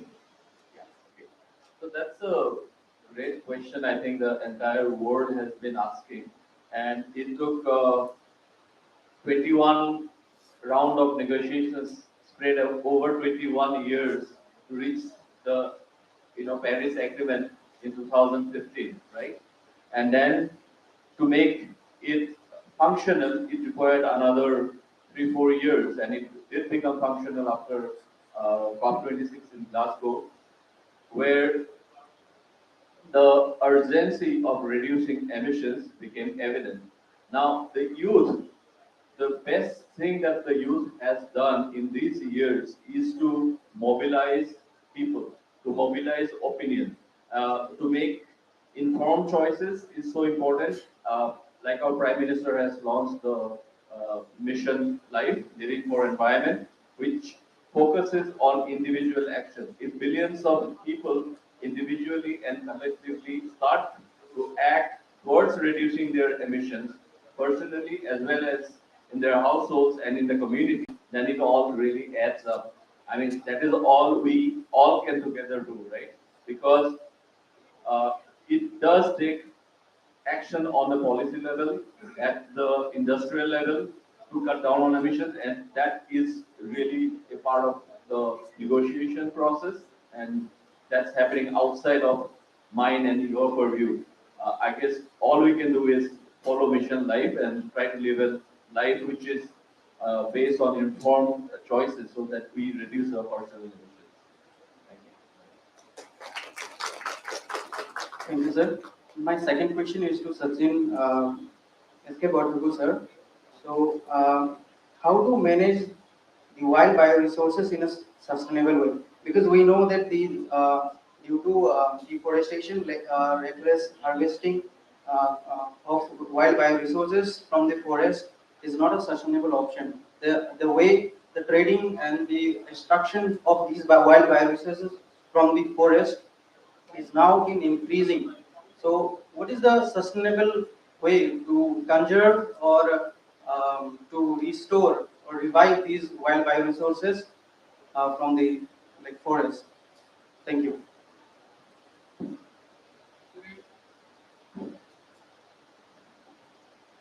As ma'am mentioned, there is 114 species we use. So there is it's related. Each species is related with indigenous knowledge. Okay. So now these 114 species are not available. So there are some of the species are vulnerable or threatened. So how to revive or how to conserve these species, the wild bioresources or wild species. So that is my question. Actually, question, very good question. You see, again, I'll come back to the culture. Actually, you see, what the madams she told, it is related to culture. Even among the Assamese people, this 100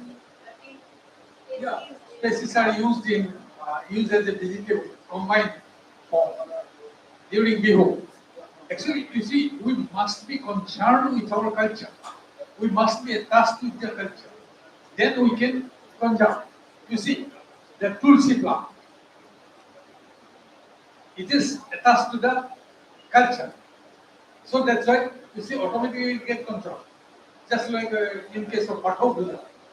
You see that I'm saying Nadia, I'm saying Euphorbia Nadia. Yeah.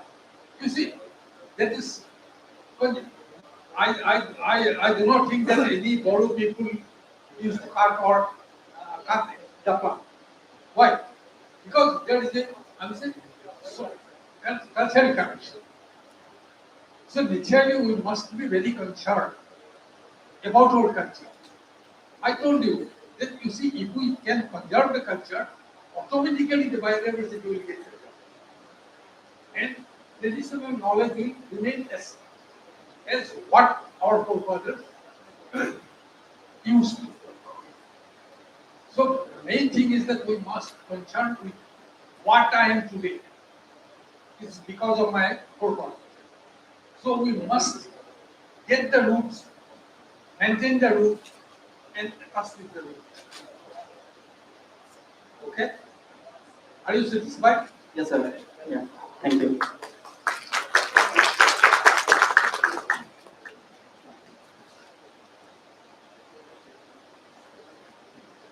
Hello, sir. I'm Napoleon Calcutta from Meteor Development Fellow. Sir, my question is to Ritwaj, sir. As we have already mentioned, like we have to take indigenous issues to the global forum. Uh, my question is how specific way you can, like, you guide us or you can tell in what specific way we can take our issues to the global forum. And one also thing is that there is a climate change called deniers. They are also a very big lobby. Even the previous President Donald Trump of USA was a climate change denier, and he also withdrew his country from Paris Pact. So in this issues in the global forum as well as in the regional forum, what are the workable solutions you can suggest? Can you please repeat the first part of the question? I got the second one. The first part. How can we take up the in what called indigenous issues or local issues to the global forum? Okay. So one of the most important issue is to if you're a research scholar or a student, you got to bring it to the to the notice of the world. You got to write about what are the impacts, what are the responses at the local level to your community, and then once you have something published, then you got to share it with the world. That is how you make yourself heard, and you can find all of the United Nations forum for indigenous people as well as all the agencies which collaborate together across the world on indigenous issues, like guardians of the forest and environmental defenders of the earth.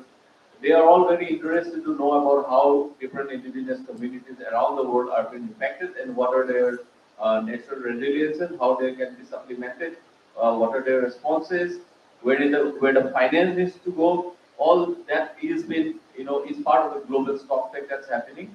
So you got to make yourself heard. That is the first part. The second part is about I guess about the geopolitics of climate change. Yes, Trump pulling the US out of the Paris Agreement did affect the negotiations, but thankfully, a lot of large cities and states in the United States actually stepped up and they willingly for example, the largest state, California, they decided to commit to the Paris Agreement goals and then double it so that the US goals can still be on track once they come back to the Paris Agreement. And after Joe Biden became the president, the US has rejoined the Paris Agreement, right? Well, similarly, many cities also were part of that, and some of the largest corporations, they started to disinvest in polluting industries. So that also added up. But yes, it is something that if Trump is re-elected, they might pull out again. So we do not know about it. But the world now knows that the window of acting to avoid catastrophic climate change is decreasing. So hopefully we won't have a Trump again in the White House. Thank you.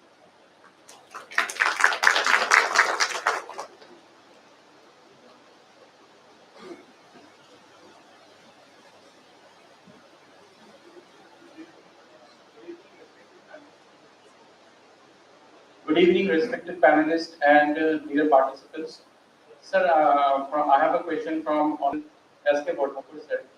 Sir, how can we preserve indigenous knowledge? Is it possible we can patent indigenous knowledge without avoiding biopiracy?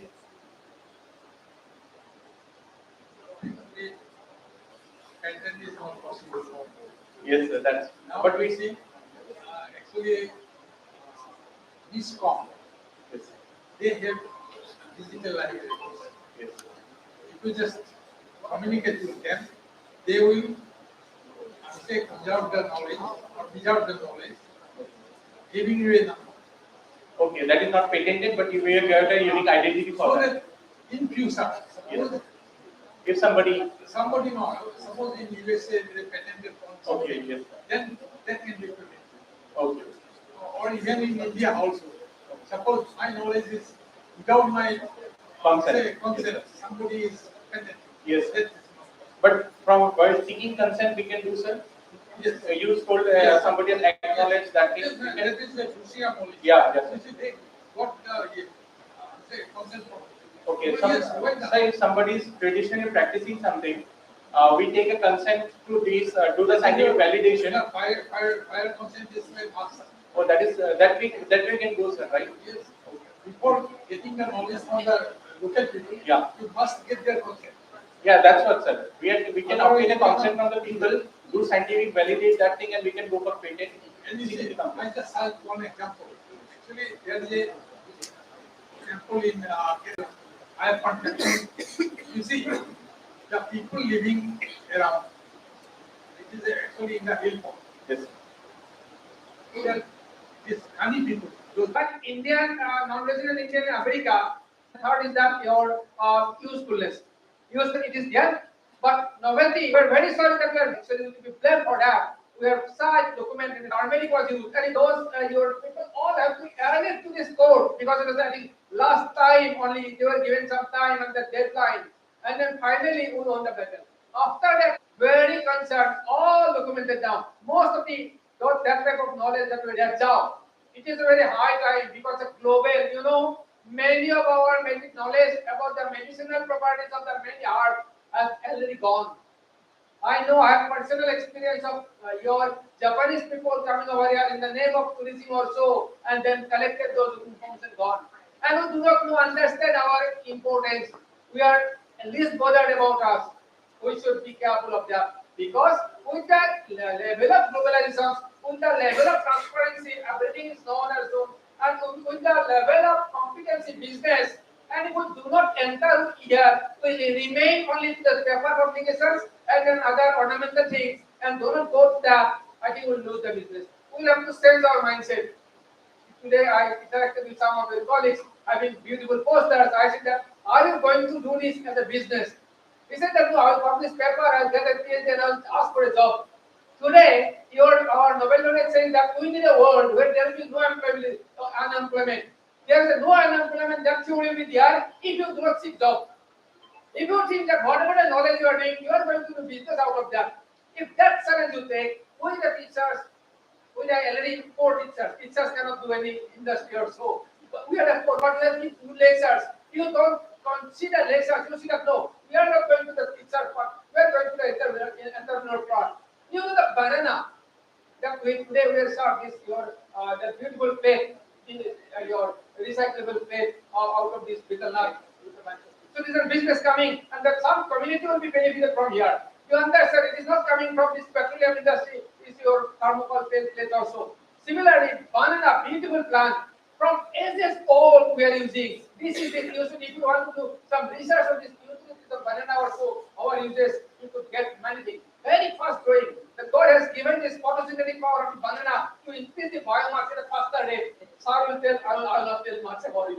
And its water holding capacity and its beautiful lasers, everything could be used. There is ডাঙৰ বস্তু মই আকৌ পাইছো বানানাত গছডালত একো এটা বস্তু নাই যিটো পেলাব লাগে কিন্তু কিন্তু ইমান সোনকালে হয় ইমান সোনকালে গ্ৰ' কৰে চাৰিওফালে হয় বানানা চব দিয়ে তাৰপিছতো কিমান আমাৰ ইয়াতে ষ্টুডেণ্ট বিলাকৰ যে প্ৰত্যেকবিধ বানানাৰ স্পেচিছ চিনি পায় বানানা কেতিয়াবা জীৱনত ইউজ কৰিছে কিমান ওলাব খোৱাৰ বাহিৰে কেতিয়াবা যদি কাৰোবাই এতিয়া বানানাটো খাইছে তাৰ বাহিৰে বানানা কেতিয়াও ইউজ কৰা নাই বানানাৰ প্ৰডাক্ট একো খাদ্য নাই বানানাৰ প্ৰডাক্ট নাখাব পাৰিলে so these are the things you have to understand yes banana in the current phase may not go to the commercial market but some of you should come or what and I will do business with banana I will make banana plate out of the thing হয় এটা দেখিছো কোনোবাই কৈছে banana যদি এনেকে হয় banana যদি আপুনি এনেকৈ অকমান ইমান টেম্পাৰেচাৰ খাব পাৰে banana গছডালৰ পৰা যদি প্লেট ওলাব আপুনি এমাহ দুমাহ 40 দিনলৈকে আপুনি ধুনীয়াকৈ ৰাখিব পাৰি যদি 40 দিনলৈকে banana এডাল ৰাখিব পাৰি আৰু কৈছে এডাল ডাঙৰ আঠিয়া বলে banana পৰা 1000 প্লেট উলিয়াব পাৰি যদি হয় আৰু এটা প্লেটত যদি আমি 1 টকা পৰা 1000 টকা পাম যদি গোটেই কষ্ট কৰি আছো 3000 টকা 4000 টকা তথাপি 500 টকা এডাল গছৰ পৰা আহিব আৰু যদি মই এটা ইন্ডাষ্ট্ৰি কৰো 5,000 গছ ইনভেষ্ট কৰো আৰু 1000 টকা আহিব যদি একদম নকৰাকৈ গাঁৱৰ ল'ৰাজনে 1000 টকা পাইছো আকৌ যদি এটাটো সেইটো পালে second I am addressing many sustainable development goals life below water I am telling you if you do not leave disposable the disposable আপনি ব্যবহার কৰিব নেৰে লাইফ বিলো ওয়াটার আপনি কেতিয়াও এড্ৰেছ কৰিব নোৱাৰে এটা মিছা কথা এইটো পানীৰ বটল ক'ত যায় আপুনি গম নাপায় এইটো পানীৰ বটলত পানী খায় আপুনি লাইফ বিলো ওয়াটার পানী দিয়ক কেতিয়াও নহব এইবোৰ সুগাৰ লাভ নাই লাইফ বিলো ওয়াটার এটা সাস্টেইনেবল ডেভেলপমেন্ট গোল আৰু আপুনি মন কৰে এইটো ক'ত গৈ আছে মই পানী খাই গলে মই ভাল হলো মোৰ লাইফ প্লেন ওপৰ হ'ল পানীবোৰ ক'ত গ'ল তাক কম্পেল কৰা হৈছে পানী জগতক এইবোৰ খাবলৈ গতিকে মই কৈছো ইয়াৰ অল্টাৰনেটিভ লাগিব ইয়াৰ অল্টাৰনেটিভ আমি ট্ৰেডিশনেল নলেজত পাম ট্ৰেডিশনেল নলেজত বিচাৰি চাওঁ এনেকুৱা বহুত বস্তু আছে আমি পাওঁ মই কৈছো এটা কথা হৈছে আইপিএল ফাৰ্স্ট নাম্বাৰ সেকেন্ড হৈছে এই ইয়ং জেনাৰেশন ইয়ং মাইন্ড ভেৰি ক্ৰিয়েটিভ ভেৰি এনাৰ্জেটিক তোমালোকৰ অকমান ৰাস্তাটো অকমান চেঞ্জ কৰিব লাগিব ৰাস্তাটো চেঞ্জ কৰিব লাগিব মানে কাৰেজিয়াছ হ'ব লাগিব আৰু বিজনেছ কৰাৰ যিটো প্ৰৱণতা সেইটো আহিব লাগিব যে মই চাকৰি নহয় বিজনেছ কৰিম কৰ্পৰেট বিজনেছ কৰিম মোৰ কমিউনিটিটোত লৈ বিজনেছ কৰিম কেনেকৈ কৰিম মই যিকোনো এটা ট্ৰেডিশনেল নলেজ ইণ্ডিজিনিয়াছ নলেজ আৰু কমিউনিটিটোৰ বেনিফিটৰ কাৰোবাৰ বেনিফিটৰ কাৰণে কৰিম আৰু কোনোবা এটা সাস্টেইনেবল ডেভেলপমেন্ট গোল মই কানেক্ট কৰিম যদি এইটো কৰা যায় তেতিয়াহে প্ৰকৃতাৰ্থত এনেকুৱা নলেজ ফেষ্টিভেল বা এনেকুৱা উদ্যোগবোৰৰ আমাৰ এক্সিষ্টেন্সৰ লাভ হ'ব মই আৰম্ভণিতে কৈছিলো আমাৰ বয়স যিমানে আমি বাঢ়ি আহিছো আমি পুৰা হৈ গৈছো আমাৰ বয়স কমি গৈছে আমাৰ যিটো এক্সপিৰিয়েন্স আমি যিটো বুজিছো সেইটো যদি কানেক্ট কৰি তোমালোকে আগবাঢ়ি লৈ যোৱা আৰু তেতিয়াহ'লে সম্ভৱতঃ পৃথিৱী সাস্টেইনেবল ডেভেলপমেন্ট গোল সাস্টেইনেবল পৃথিৱীখন বাছি ৰখাত তোমাৰ নাতি তোমাৰ পুতি এইবোৰে হ'ব আমিতো আমাৰ চাইন দেখা পাম যদি পৃথিৱী এইটো এটা ধ্বংস হৈ থাকে পানী যদি পলিউশ্যন হৈ থাকে এয়াৰ যদি পলিউশ্যন হৈ থাকে গুৱাহাটীত এইবাৰ ৰাস্তাত ল'ব নোৱাৰা অৱস্থা হৈছে যদি হৈ থাকে তেতিয়াহ'লে তোমালোকে নাতি পুতি দেখিবানে নাই যদিও ভাই ভাগ চাৰে কি কথা কয় সন্দেহ আছে গতিকে মই কওঁ যে যিবোৰ ইণ্টেলেকচুৱেল প্ৰপাৰ্টি ৰাইটৰ কথা কৈছে ইয়েছ ট্ৰেডিশনেল নলেজৰ গোটেইখিনি আমি পেটেণ্ট কৰিব নোৱাৰিব পাৰো এইটো হয় কিন্তু আইপিআৰ ৰ কমপ্লিট থিওৰিটি লৈ আমি প্ৰটেক্ট কৰিব যাব লাগে যাতে আমাৰ ৰিসোৰ্চৰ ওপৰত আমি কমাৰ্চ কৰিব পাৰো কাৰণ আজি দুনিয়া এতিয়া আমি ঘূৰি যাব নোৱাৰো যে মই কমাৰ্চ নকৰো এটা সময়ত আছিল যেতিয়া এটা ভাল প্ৰেক্টিছ চাব এই সাস্টেইনেবল ডেভেলপমেন্ট গোল কানেক্ট কৰা মই আজি ৰাতি ভাবি থাকোঁতে পাইছো আমাৰ তাতে আৰ্লিয়াৰ যেতিয়া মই খেতিয়কৰ ল'ৰা দেউতাই খেতি কৰিছিলে ধান কাটিব হৈছিলে কেতিয়াবা হয় 6 হেক্টৰৰ ভিতৰতে ধন্দৰা কাটিব লাগে ঘৰত ইমানখিনি মানুহ নাই আৰু তেতিয়া লেবাৰ কম পোৱা গৈছিল হাউৰি দিছিলে হাউৰি নোৱাৰ আগতে হাউৰি there is a system yes we know there is a system you not pay them only that you will provide sorry see the community engagement community engagement and society building that sustainable development goal এটা আছে আমার 2015 ইউএনএ কোৱা sustainable development goal চাই আমাৰ এটা আমাৰ ককা কৰা নাই এইটো সিস্টেমে কৰিছে গোটেই গাঁৱৰ মানে আহিছে আহি হাউৰি দিছে ঝলকা দিছে ধুনীয়াকৈ খাইছে ইদাৰ your this cultural diversity ফুটি পাইছে this happiness hey happiness তো আছে প্লাস এখন গোটেইখিনি কাম হৈ গ'ল so this system prevail সম্ভৱত এনেকুৱা কিছুমান কথা আমি আকৌ ঘূৰাই আনিব লাগিব তাত কমাৰ্চ নহয় তাত কিন্তু সোসাইটি আছে কিন্তু কিছুমান কথাত কমাৰ্চ আছে যে কলদাল আপুনি পেলাই কলৰ পৰা বিজনেছ কৰিব লাগিব আপোনাৰ ঘৰৰ ওচৰত যি ঘৰত ব্যৱহাৰ দিয়া হৈছে কিবা হৈছে তেওঁলোকক যদি কৈ দিয়ে যে মই আপোনালোকৰ এইখিনি প্লেট মই এই গাঁৱৰ গছৰ পৰা কলপাতৰ পৰা কৰিম আপোনালোকৰ অলপ খৰচ বেছি পৰিব এখন কলপাতত আপোনালোকে কলতে দিম মই এনে যদি 50 পইচা পায় মই 2 টকা কৈ লম তাৰ কাৰণে আপোনাৰ যে বাজেট নাই এটা মিঠাই বা এটুকুৰা মাছ কমাই দিয়ক কোনো কথা নাই পৃথিৱী ৰক্ষা কৰিব আপোনাৰ স্বাস্থ্য ভালো হ'ব আৰু আপোনাৰ এইটো পইচাৰে এটা কমাৰ্চ এটা হ'ল আপুনি আপোনালোকে যিবোৰ ল'ৰা ছোৱালী আছে বিয়া যে হ'ব কওক যে মই ডিসপোজেবলত নিদিওঁ প্লাষ্টিকৰ কলতাক ডিসপোজেবলত নিদিওঁ মই কলৰ পাত আৰু কলৰ গছত দিম আৰু সেইটোৰ কাৰণে এডিশ্যনেল যিখিনি খৰচ হয় তাৰ কাৰণে এটা আইটেম কমাই দিম এটা আইটেম মানে বেলেগ আইটেম কিন্তু দিব অৰ্নামেণ্টৰ আইটেম কমাব পৰা নাই কাজিয়া লাগিব খোৱাৰ আইটেম কমাব অৰ্নামেণ্টৰ আইটেম দিলে আকৌ কাজিয়া লাগিব কিয় কৈছে আপোনাৰ খোৱাৰ আইটেম এনেকুৱা যদি ট্ৰেডিশ্যনবোৰ কৰে definitely I think we'll reach and then I have seen a Imam India what is the Imam brighter faces are here I enjoy and then this IPR will definitely should be taken care but all items সকলো কথাতে IPR নচলিব কিন্তু কেইটামান কথাত IPR চলিব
Probably now you have seen that many packaged foods are there.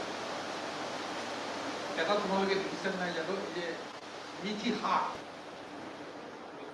ধুনীয়া পেকেটত পাইছে আচ্ছা আমি মানিমুনিটো তেনেকুৱা কৰিব নোৱাৰো সজিনা পাতটো তেনেকুৱা কৰিব নোৱাৰো সজিনা পাতটো সবেই খায় এইবিলাক অকণমান চিন্তা কৰিব লাগে সেইটোৱে sustainable development sustainable utilization of the resource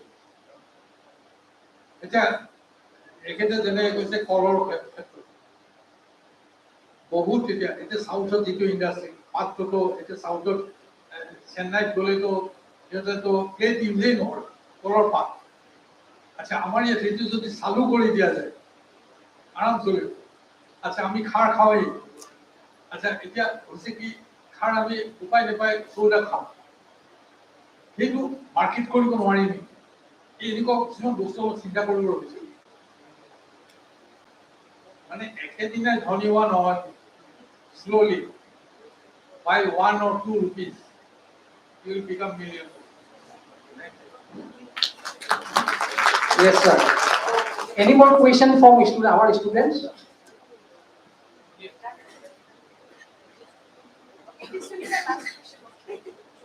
This should be detailed as the last question, right? So we are running behind the time. I have one question for Professor S.K. Bodhakur sir. What is the role of ethnobotany in conservation of indigenous plant wealth? Plant wealth, indigenous plant wealth.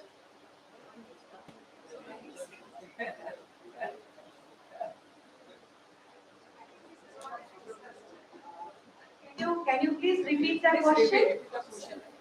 What is the role of ethnobotany in conservation of indigenous plant wealth? Sir?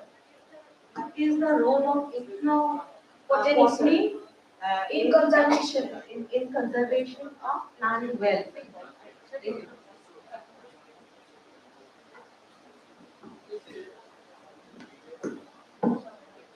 While explaining, I just emphasize one thing that we must go for documenting the cultivated, what I would say, varieties. You see, there are certain varieties are there which are not known to or which are not cultivated everywhere. It is cultivated by one or the few peoples of the society. This one way, those should be documented. And you see, there are some organizations are there which are exclusively dealt with all this, NBPJR. You see, you just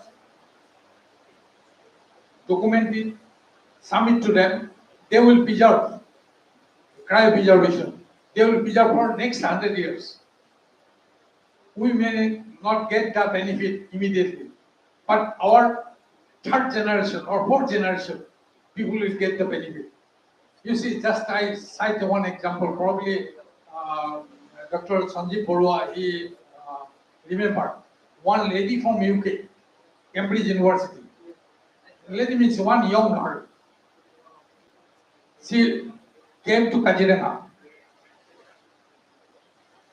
And for what reason she came? She failed to get it. Then somebody told me that you just go to Botagur, he will give you the clues. You see, unfortunately, I use the word unfortunately. Unfortunately, that lady came to me. Then I asked her, what you are doing? Because I am an appeal student. Then, you see, my mind struck. Appeal workers, appeal student, she came from London to Kaziranga to get a plant sample. Then I asked her, what is the reason to come over here? She immediately ran away from me. The reason, you know, the orange, what we are getting in market now, the parent is from Kaziranga. She came there to get the parent to have a better, I will say, another good variety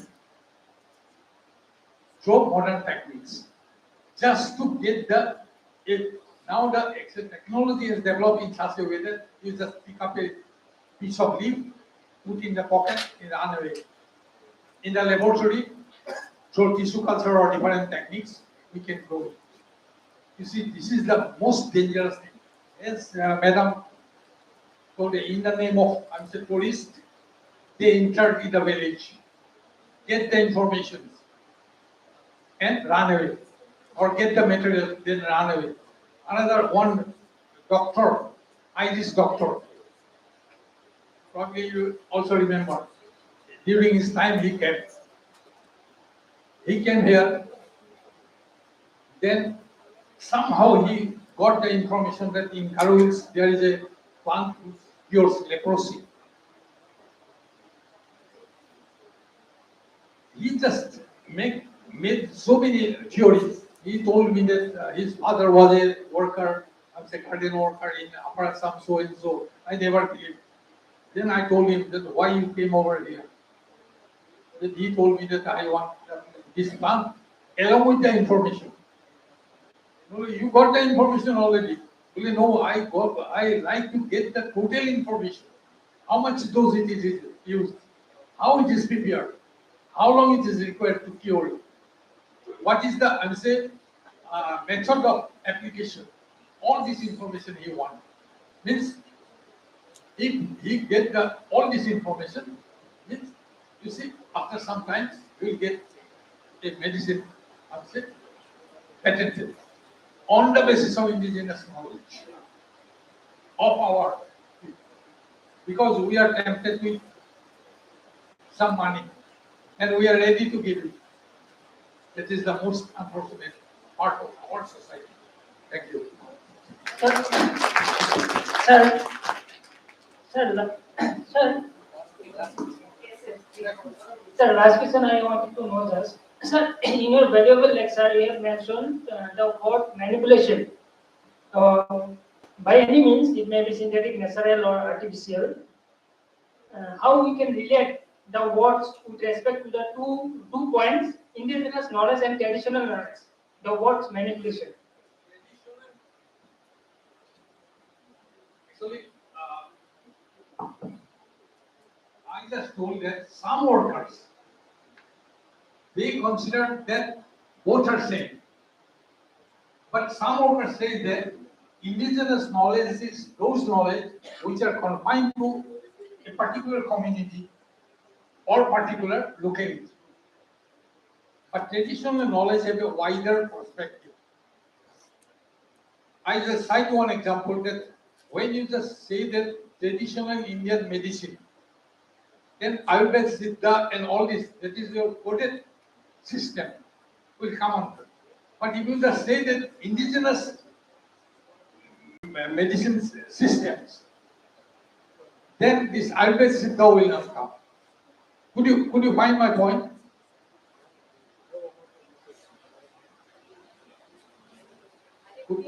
Are you clear?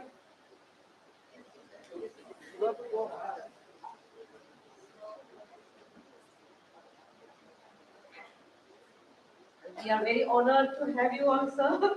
We had a great discussion and really we learned a lot from our panelists. And so again, like before winding up the session, you like, and it's actually what our days demand, and especially our students from these universities and from different colleges you have participated in this very active panel discussion. I think documentation with the help of under the guidance of your teachers is must. And like sir has, like all our panelists, almost Professor Devendra Chandra Borwa sir and Professor Sachindra Kumar Borthakur sir, they have given us like answer to all our questions. And like and sir has specifically said